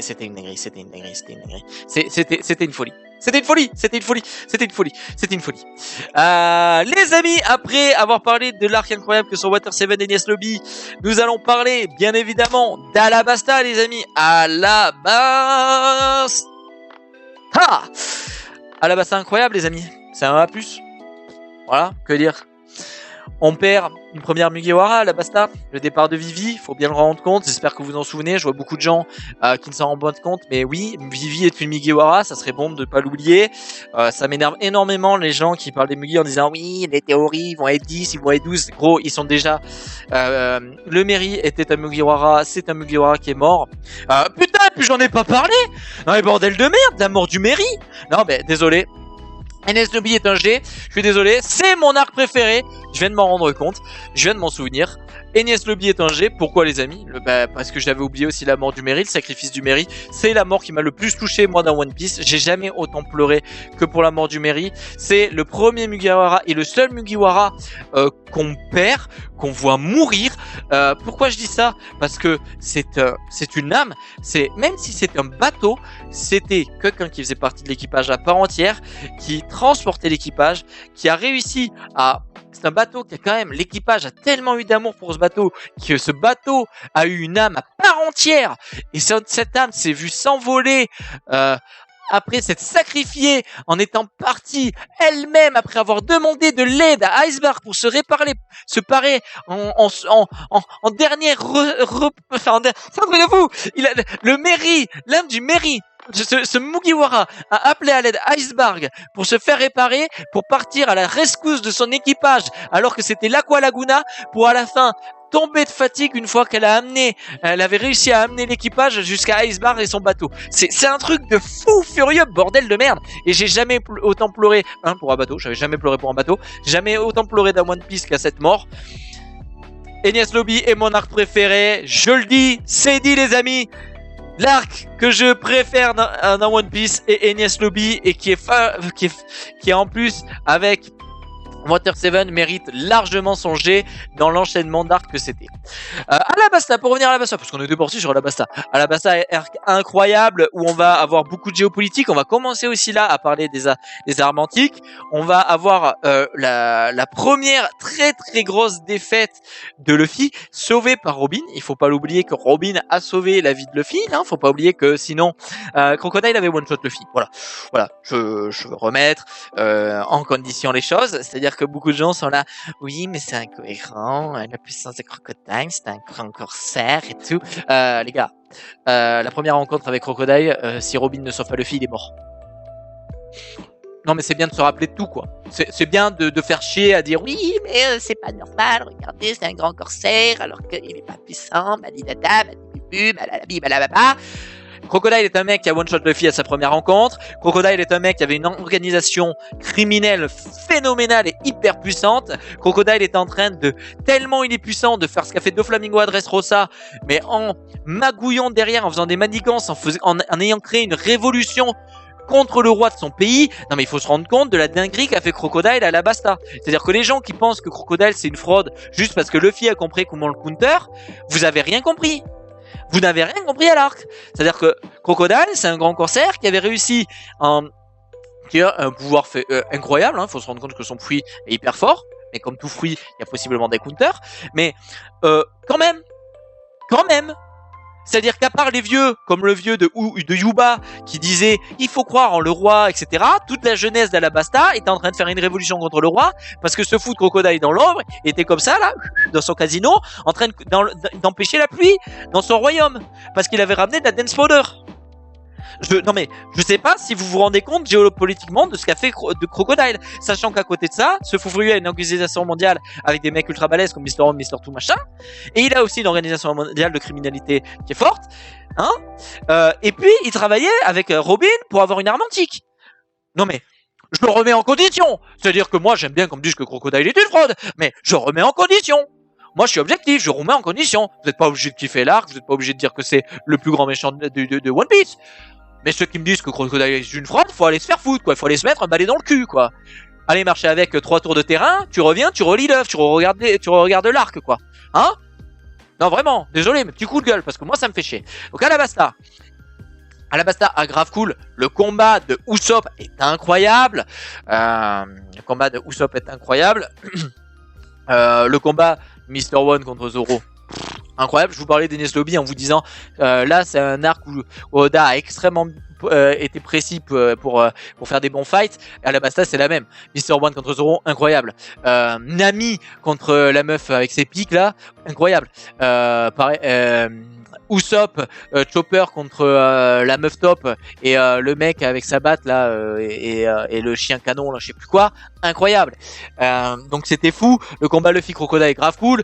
Le fait que Luffy sauve Robin grave cool. C'est l'arc où on perd une Mugi pour en gagner une, c'est-à-dire que Vivi, on perd la Mugiwara qui est Vivi, alors on ne la perd pas. Vivi est encore une Mugiwara, donc ça c'est important, je le rappelle, Vivi est encore une Mugiwara, elle a juste décidé de ne pas reprendre la mer avec l'équipage et de prendre sa place de princesse. Ok, il faut bien le comprendre. D'ailleurs, je ferai une vidéo sur les 3 Mugiwara qui sont pas à bord du bateau, mais je ne vous en dis pas plus. Puis c'est un avis personnel, donc vous avez le droit d'avoir un avis sur cette vidéo en question, sur les 2 autres personnages dont je vous parle pas, vous avez le droit d'être pas d'accord avec moi. Mais sur Vivi, on doit être tous d'accord sur le fait que c'est bien une Mugi qui était à part entière sur le bateau, qui était à part entière un membre d'équipage, qui a dit « Je ne prends pas la mer parce que je vais prendre soin de mon pays qui sort de tout ce bordel, ok ?» on a eu beaucoup d'importance aussi par rapport à Cobra et de géopolitique, de sa façon de régner et tout, qui va faire beaucoup d'écho aux autres rois et aux autres royaumes et au gouvernement mondial qu'on a dans l'histoire de One Piece, encore plus maintenant avec les derniers chapitres. Ceux qui lisent les chapitres comprennent ce que je veux dire. Donc Alabasta, c'est un A+, qui frôle le S-. Voilà, je le dis, c'est presque j'ai envie de le mettre S- Alabasta. Moi Alabasta, j'ai adoré Alabasta. Néanmoins, ça sera un A+, parce que je pense que Alabasta tape pas émotionnellement et tape pas dans la force du scénario dans ces arcs-là, mais c'est quand même très fort Alabasta. Derrière, on va parler de un arc qui est peut-être possiblement pour beaucoup votre arc, le pire arc de One Piece, l'arc de l'île des hommes poissons. Messieurs, dames, je suis désolé de le dire, l'arc de l'île des hommes poissons est un A sans aucune honte à dire. Je ne comprends pas comment des gens ont pu dire que le pire arc de One Piece est un arc qui prône la lutte contre le racisme et la lutte contre les oppressions et la différence des classes. Je ne sais pas comment vous avez pu oser dire ça. Alors je suis d'accord avec vous, l'arc des hommes poissons a un antagoniste nul à chier. C'est clair que par rapport aux antagonistes qu'on a pu avoir, même parmi les hommes poissons, Merde. Arlong met une vitesse à Audi d'une force, mais l'arc des hommes poissons parle des horreurs que peut faire l'addiction à la drogue, parle des horreurs du racisme, parle de l'acceptation de l'autre, parle du combat et de la lutte géopolitique de la reine Itohime pour faire accepter à son peuple, les humains, d'arrêter d'être dans la haine, de prôner un vivre ensemble, nous parle de Joy Boy, nous parle de Poséidon, nous parle d'une arme antique Poséidon, nous parle de Poneglyph qui parle de Poséidon, nous donne un combat avec l'arche de Noé va avoir une importance phénoménale. On a le flashback de la requin Shirley où Luffy détruirait l'île des hommes poissons. On a la première discussion avec Big Mom qui a récupéré guerre de Marineford, l'île des hommes poissons à barbe blanche, et Luffy qui lui dit qu'il va sauver cette île et le prendre de lui prendre et qui va lui péter la gueule et qui ose lui dire qu'il va venir dans le nouveau monde lui casser la gueule. On a un arc incroyable, c'est un arc hyper fort les amis. Je sais, ça vous fait chier de voir Shirahoshi qui pleure, mais bordel de merde, comprenez s'il vous plaît que tous les personnages dans les œuvres, mangas, littéraires, livres, séries, ciné, ce que vous voulez, ils peuvent pas être tous badass à supporter tout le malheur du monde. Moi je suis désolé, il y a des personnages, ils ont le droit d'avoir peur, comme Nami Usopp, ils ont le droit de pleurer, de craquer, d'être émotifs, comme la princesse Shirahoshi. Moi ça m'a cassé les couilles cette haine contre les princesses comme ça. Vous avez cassé les couilles aussi à Dressrosa pour Rebecca. Et parce que Rebecca, vous nous cassez les couilles pour des détails de merde dans des arcs où il y a des choses tellement magnifiques qui sont mises en avant par le mangaka. Moi je suis désolé, l'arc de l'île des hommes poissons, c'est un A+, qui comme Alabasta, s'il n'y avait pas des petits défauts, est un giga S, mais sans aucune honte de le dire. Je ne comprends pas comment des gens ont pu trouver l'arc de l'homme des îles poissons nul. C'est un arc de l'île des hommes poissons qui en plus fait lien avec Arlong, avec cette haine, qui nous donne un lien avec l'arc d'Amazon Lily, avec ce que nous parlait Boa et les esclaves des dragons célestes. C'est un arc qui fait un lien avec Fisher Tiger. C'est un délire cet arc. Voilà, quand on le prend objectivement, c'est un délire cet arc. On a, comme on le voit sur l'image, le Red Hawk. Bordel de cul, cette attaque c'était phénoménal. Même si Audi pue sa mère, c'était phénoménal. Voilà, on a la scène avec le Haki des rois développé de Luffy qui sèche la moitié des hommes poissons. Souvenez-vous-en, c'est phénoménal. Bon voilà, les combats puent la merde, on va se dire, c'est vrai, le combat Luffy Audi ça pue la merde, le combat de Zoro contre son adversaire ça pue la merde, les combats puent la merde, on est tous d'accord, mais en tous les cas, ça reste un arc quand même grave cool, je suis désolé. Alors oui, c'est l'arc qui a énormément de mal et qui pêche énormément du fait qu'à l'époque, quand on était épisode par épisode, c'était derrière Marineford et on était en mode ah, ok, néanmoins, je suis désolé, quand tu prends l'arc aujourd'hui, quand tu prends l'arc dans son globalité, c'est un arc incroyable qui mérite franchement d'être en S-, et je vais même le mettre en S-, je vais arrêter de faire le chier à le mettre en A. Non, l'arc des hommes poissons, c'est un S-. Et je suis désolé, moi je ne comprends pas comment vous pouvez autant le détester avec tout ce dont ça parle. Ouais, c'est un coup de gueule. Ouais, c'est un coup de gueule, ok. Ça fait 1h30 que je tourne. La vidéo, c'est la plus longue de ma chaîne. Je vous ai jamais fait une vidéo aussi longue. Je pensais qu'elle serait beaucoup plus courte et pas autant m'investir. Mais en fait, là, je parle avec ma passion, ok. Je parle avec l'amour de One Piece, ok les mecs. On va parler d'Amazon Lily vu que j'en ai fait un lien direct. Amazon Lily, par contre, là, on est clairement pas sur un S. On est clairement sur un arc qui est assez cool. C'est juste derrière Shabondi, la séparation des Mugi. On va avoir les prémices du Haki des rois, le prémisse du Haki, le prémisse de l'esclavage des dragons célestes. On va avoir le prémisse du coup de Impel Down. On va avoir ce lien qui va se faire avec Boa Hancock. Franchement, c'est un arc que je mettrais en B+. Pourquoi ? Parce que je trouve pas qu'il soit incroyable. Franchement, enfin, c'est cool, hein. Dans l'arc d'Amazon Lily, on voit un peu où sont envoyés les Mugi après que Kuma les ait transportés. On découvre Boa, on va découvrir la femme la plus belle femme du monde, qui a une haine viscérale des hommes, qui va nous faire comprendre que Luffy est clairement pas un homme comme tout le monde, et ça on le sait bien, qui va en tomber amoureuse. On va avoir d'ailleurs cette scène, on s'en rappelle tous, où Luffy est à poil avec ses bijoux de famille et qu'il est là en mode hey, les filles, c'est des bijoux de famille. Tu peux les retirer pour qu'on te les donne ? Non. Tu veux que je meure ? Ou Boa qui se met complètement nu devant Luffy qui en a rien à foutre. Alors ça c'est des trucs. Oh, Luffy c'est un délire. Mais tant mieux, parce que vu que moi je suis Nami et Luffy, mais bon, ça on s'en bat les couilles, hein, c'est perso. Mais non, mais à côté c'est quand même cool, quoi. C'est-à-dire qu'on est sur l'arc où on apprend, Luffy apprend l'exécution de Ace, Boa va faire énormément de choses pour Luffy dans cet arc. Il faut se rendre compte, se mettre extrêmement en danger pour lui, pour l'aider. On va parler du racisme des dragons célestes, on va parler comment savoir les prémices des hommes poissons et de Fisher Tiger avec l'arc d'Octi, parce que Luffy disait oui, j'ai déjà vu ta marque que tu as dans ton dos, Boa, sur la tête de mon copain Octi, machin.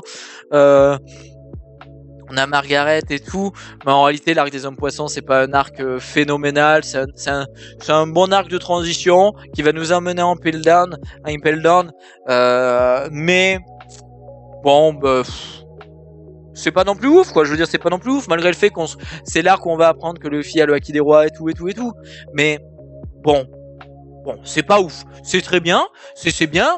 On s'amuse. Quand on y tombe dedans, on est content, on le vit bien.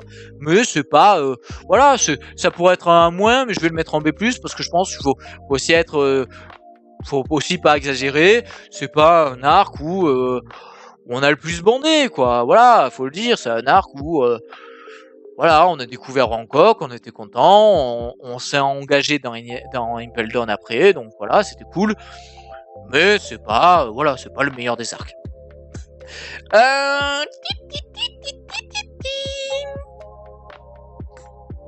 Qu'est-ce que c'est ça? Pourquoi? Alors j'ai un problème parce que je ne comprends pas quel est cet arc. Galer la compagnie. Ah putain! Oh, on a ça aussi. Du coup, on a là, c'est bon, c'est comme Water 7 dans le fou là. C'est en fait, ça prend la fin d'arc avec Water 7 où vous souvenez-vous, on avait la rencontre et le ciel qui se fend en deux entre Shanks et Barbe Blanche, Luffy, Kobe, Hermep qui arrive face à Luffy après post Enies Lobby. Donc c'est Water 7, Enies Lobby, post Enies Lobby. Et en même temps on avait Ace qui combattait Barbe Noire, donc voilà, donc on le met là, c'est un A, soyons cool, c'est un A qui est là, c'est un A, c'est un bon petit A. Le post Enies Lobby c'est cool, on chill bien, il y a la fête, il y a les mots de Aokiji pour Robin qui lui dit tu as enfin trouvé ta famille, il y a Garp qui revoit Luffy, le retour de Usopp, Ace contre Barbe Noire et Barbe Blanche contre Shanks. C'était une bonne fin, c'était une bonne fin et une bonne chose pour calmer cet enchaînement incroyable qui était Water 7 et Enies Lobby. Et donc après ça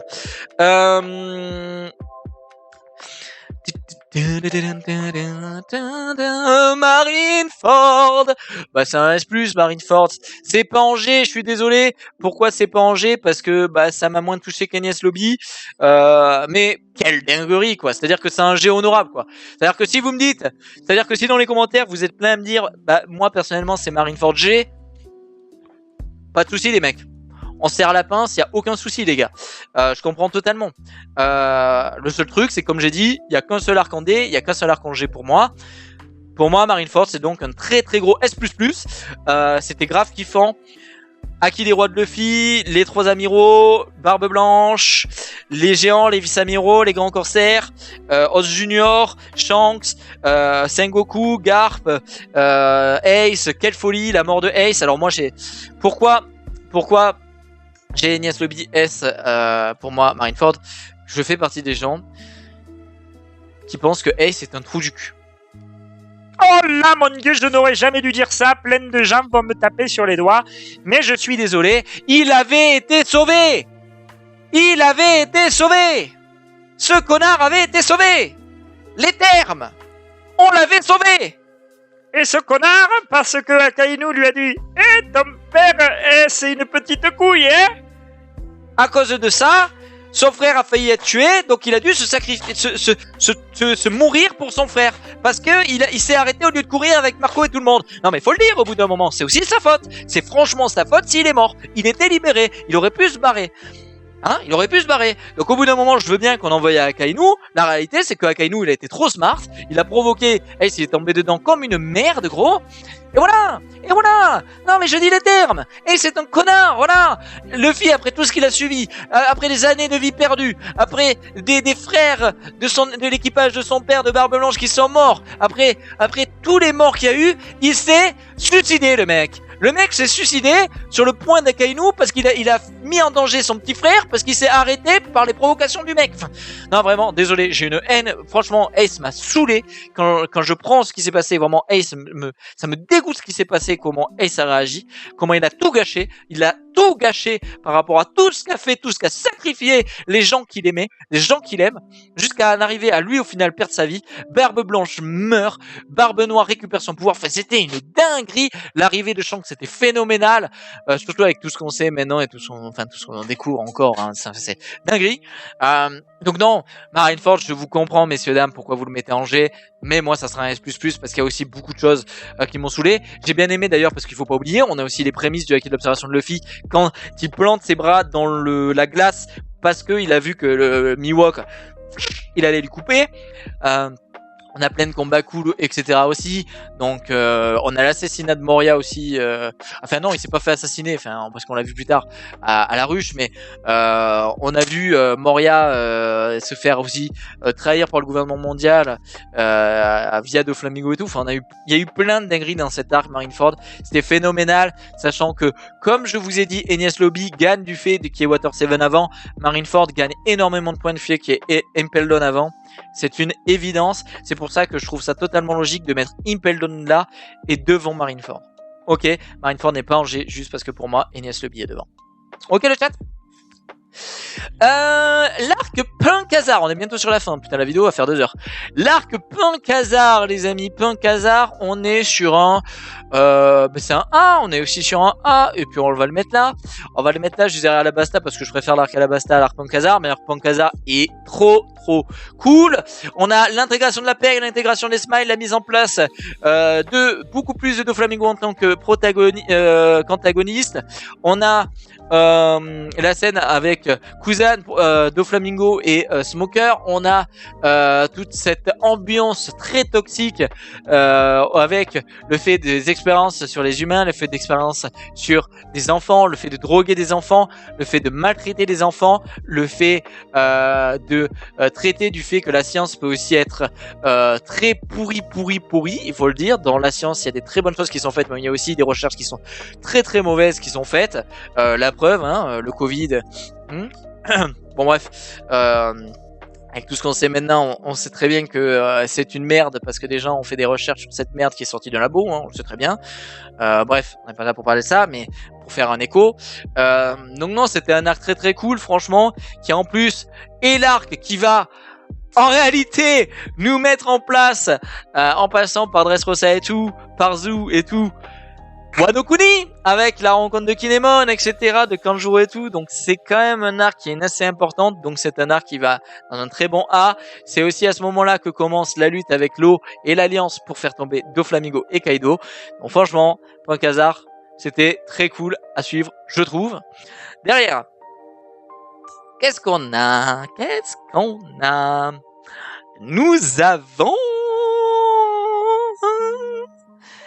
Nous avons encore des bons petits arcs, comme la retrouvaille des Mugiwara 2 ans après leur entraînement à Chabondi, les amis. C'est un A, c'était cool, mais sans plus, c'est cool. C'est un arc qui est agréable à vivre, tout comme l'arc post-Enies Lobby, c'est très agréable. On se retrouve enfin, on se rend compte des step-up, on se rend compte des maîtrises de Haki, on se rend compte du fait que avant l'ellipse, on se faisait démolir par un pacifista. Après l'ellipse, on les déglingue. On est devenu très fort. C'est grave cool. On reprend la mer et direction l'aventure et direction l'île des hommes poissons.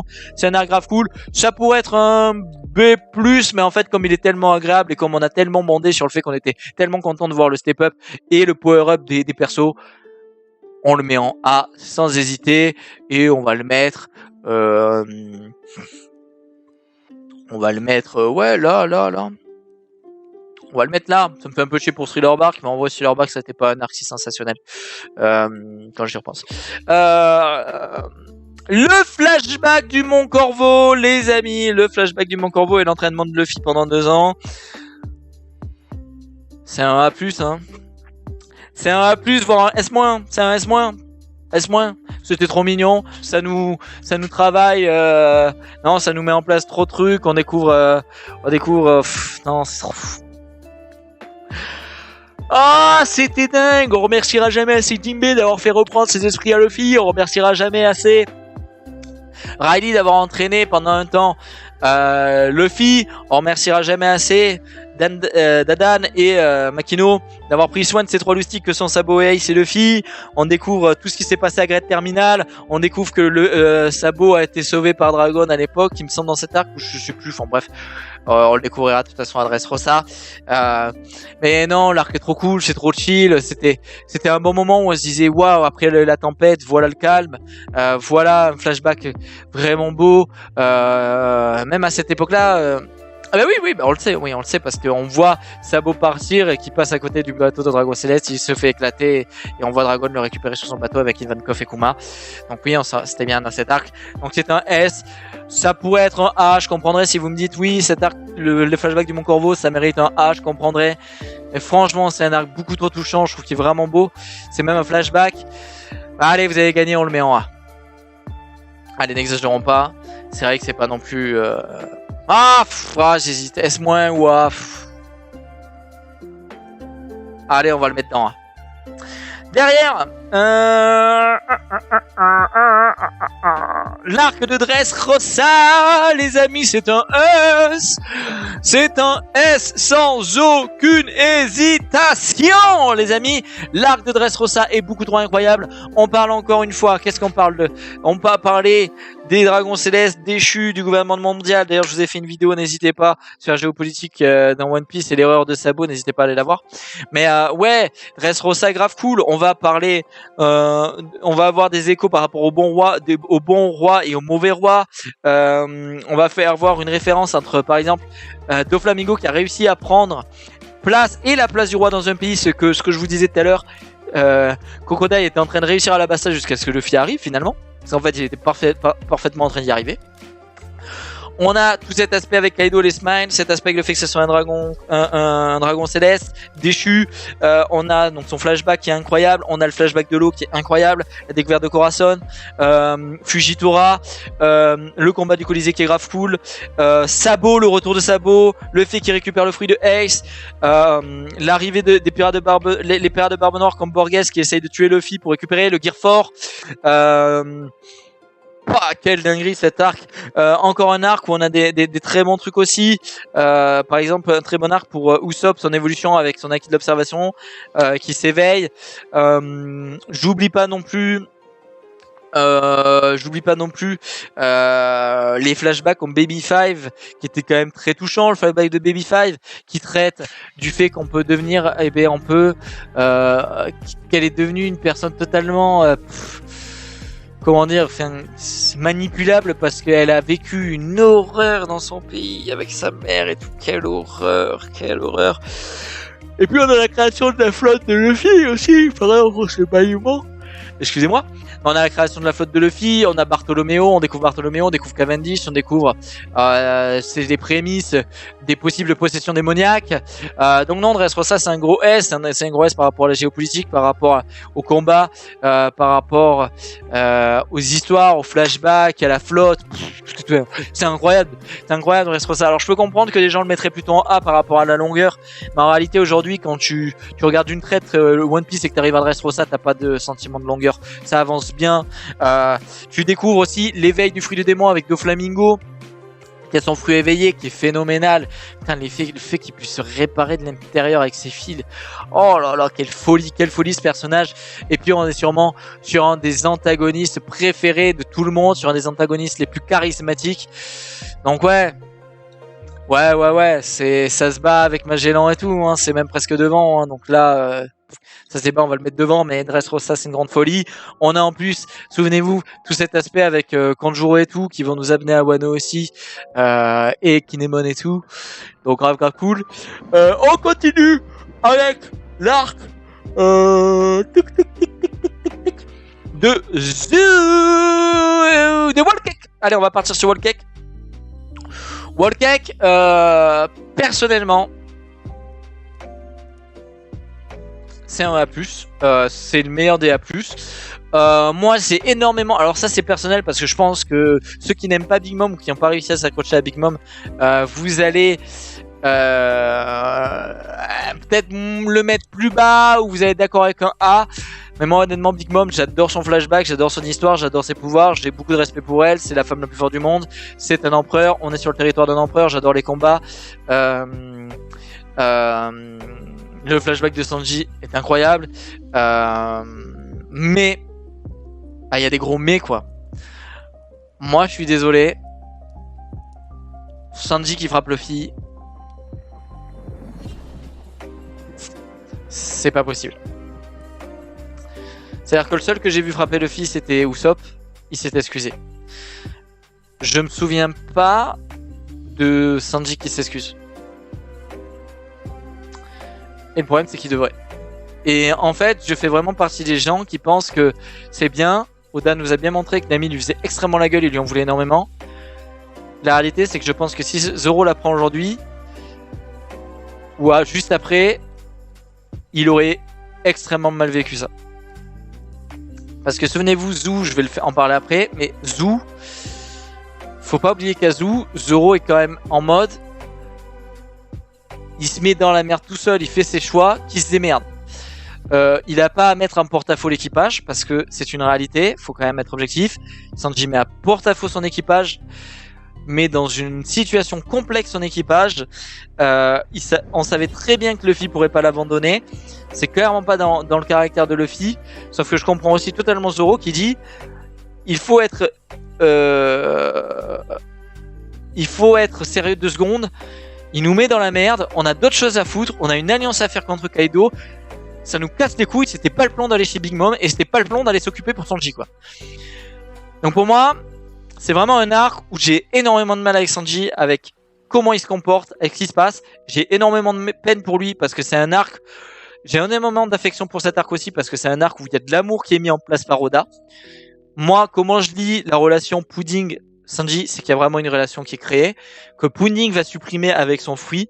C'est pour ça que la scène avec elle qui pleure après avoir retiré tout l'amour de Sanji, tout l'amour de cette relation avec Sanji, tout ce qui est beau finalement dans leur relation, malgré toute l'horreur qu'il y avait au départ, toute cette manipulation qu'il y avait au départ par rapport à son jeu d'actrice. C'est très triste, ça fait vraiment chier. Et en même temps, je sais pas si on se rend compte, mais pour le coup, pour la première fois, c'est question de mariage, c'est question d'amour, c'est question que Sanji avait vraiment craqué pour une femme dans One Piece, était vraiment accepté de devenir son mari, d'être son homme, et à la fin, il est quand même lié encore à elle, et c'est elle pour qui se barre, qui lui vole ses souvenirs. C'est un truc de baiser. Et Pudding est obligé, c'est horrible, après s'être rendu compte que c'est le seul homme, la première personne peut-être, une des premières personnes qui lui dit « Tu es belle pour ce que tu es belle avec tes différences, tu es belle en tant que femme, et j'aime ce que tu es, j'apprécie ce que tu es, je vais être ton mari, je vais être ton homme, on va se marier. » Elle a dû repousser ça pour son bien, pour le bien de l'homme, de Sanji. C'est une dinguerie. C'est une dinguerie. Et puis dans cet arc, parce que j'en ai toujours pas parlé, on a le combat Luffy contre Katakuri, on a Snakeman, qui est phénoménal, on a l'attaque de Nami avec Zeus, qui est phénoménal, on a le Tamatebako, le trésor des hommes poissons, on a l'aspect de découvrir la pègre, on a la famille de Big Mom, on a la puissance de l'équipage de Big Mom et d'un empereur, on a une partie de son flashback avec Mother Caramel, on a des dingueries. Donc c'est un arc incroyable qui mériterait le S, que beaucoup ne vont pas mettre en S à cause de Big Mom. Et bien moi je ne le mets pas en S à cause de Sanji, parce que Sanji, pour moi, je fais partie du côté des gens comme Zoro, et je vous l'avais déjà dit pour l'arc Water 7 avec la confrontation avec Usopp. Je n'ai pas aimé quand Usopp a mis en porte-à-faux l'équipage, je n'ai pas aimé quand il allait contre l'équipage et qu'il a mis l'équipage sur un fait accompli où ils étaient obligés de faire un truc pour lui. Sanji c'est pareil, il aurait dû savoir que Luffy ne le laisserait pas tomber, il a mis en danger l'équipage, il a mis en danger son capitaine, parce qu'il aurait pu échouer, l'équipage aurait pu se foirer, il faut le dire, à Totland. Donc voilà, moi, ça j'ai beaucoup de mal. Voilà, je suis désolé. Et j'ai beaucoup d'amour pour Sanji, mais là, beaucoup de mal. Il faut pas oublier que c'est un arc aussi avec Carotte, son Soulong. Vous savez à quel point j'adore Carotte, à quel point c'est un personnage que j'aime et que j'affectionne. Je me souviens et je n'oublierai jamais le moment où elle est devenue Soulong, cette magnificence dans le chara-design du personnage, dans la puissance du personnage, dans l'efficacité du personnage à combattre des personnages très puissants de l'équipage d'un Yonko, d'un Empereur et de Big Mom, et surtout le sacrifice de Pedro qui était phénoménal. Mais à côté de ça, le sacrifice de Pedro est très touchant, mais on a eu le sacrifice du père de Lola qui est raté parce que Oda nous fait revivre après. Donc c'est un arc mitigé, donc il peut pas être dans le S, qui est tellement important qu'il peut pas être dans le B, donc c'est un A. Les amis, l'arc de Zo, les amis, l'arc de Zo, c'est tout simplement un A, tout comme Totland pour moi, c'est en lien. Oda aime beaucoup nous faire des liens entre les arcs qui se suivent. On découvre l'horreur des actions de l'équipage d'un empereur et plus particulièrement de celui de Kaido avec l'action de Jack qui a détruit et dégommé les Minks. On découvre un flashback avec Roger et les Minks. On a le début de l'alliance samouraï Minks pirate avec l'eau Momonosuke et Inuarashi et bon bref et les Minks. On a la lecture d'un premier Road Poneglyph. On a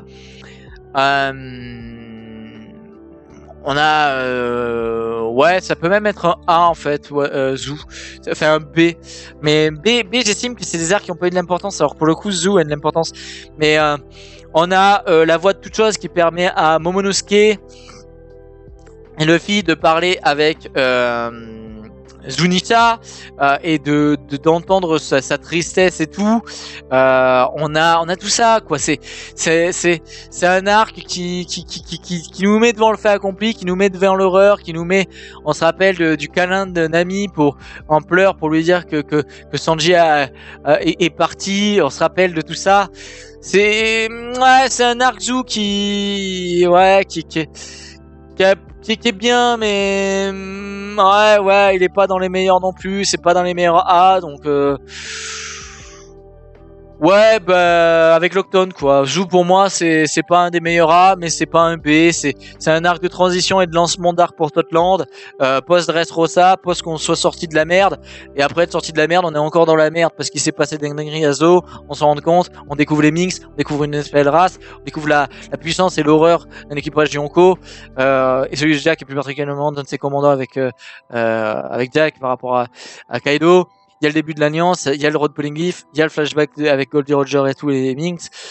Donc c'est grave cool, mais parce que personnellement, moi ça me touche pas tant que ça. Et pour finir cette tier list et après une vidéo qui fait plus de 2 heures et j'espère que vous l'aurez apprécié les amis, l'arc de la rêverie les amis, et l'arc de la rêverie les amis, si je le prends par rapport à ce qui se passe en scan, no spoil,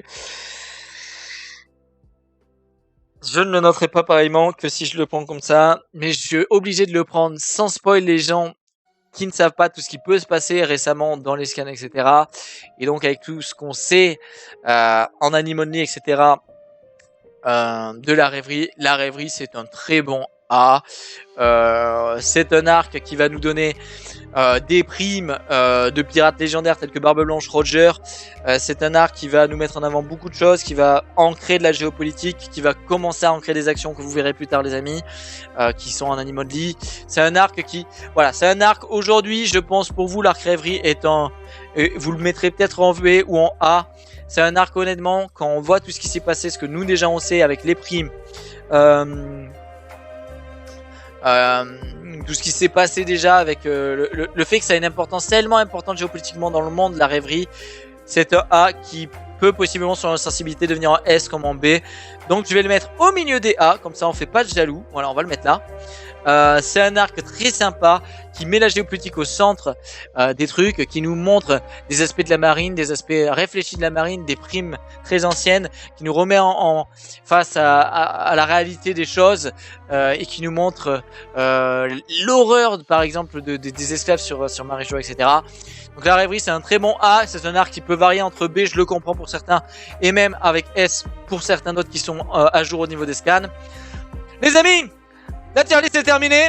J'espère qu'elle vous a plu, plus presque 2 heures de vidéo, je n'ai jamais fait une vidéo aussi longue, mais je me suis investi, j'ai donné de mon cœur et de ma passion dans cette tier list, j'espère qu'elle vous plaît.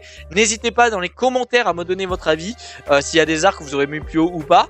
Je pense qu'il y a beaucoup de choses où on ne sera pas d'accord, et c'est logique, comme je l'ai toujours dit, tant que vous êtes respectueux, etc. dans les commentaires, j'ai aucun souci à ce que vous donniez votre avis, respectez l'avis des autres, n'oubliez pas, on est tous des amoureux de l'œuvre de One Piece, on vit tous en voguant sur les mêmes mers, sur la même mer, sur le même océan. Et donc, on a la même passion, on aime tous la même œuvre. Donc voilà, on a le droit d'être pas d'accord. C'est comme ça, en n'étant pas d'accord et en se parlant et en acceptant l'avis des autres, qu'on renforce notre avis et même qu'on évolue en tant qu'homme et femme, psychologiquement parlant, et dans l'ouverture d'esprit. Donc voilà, respect, paix et amour. Les amis, abonnez-vous en cliquant ici, juste ici. Et là, la dernière vidéo est juste là. Merci beaucoup les amis, soyez respectueux entre vous et puis des bisous, à la prochaine et j'espère que cette vidéo vous aura plu. Encore merci, vous êtes de plus en plus nombreux à regarder les vidéos donc merci beaucoup. J'espère que cette vidéo vous aura plu, salut tout le monde, ciao ciao, on s'abonne ici et la dernière vidéo est juste là, salut tout le monde, ciao ciao.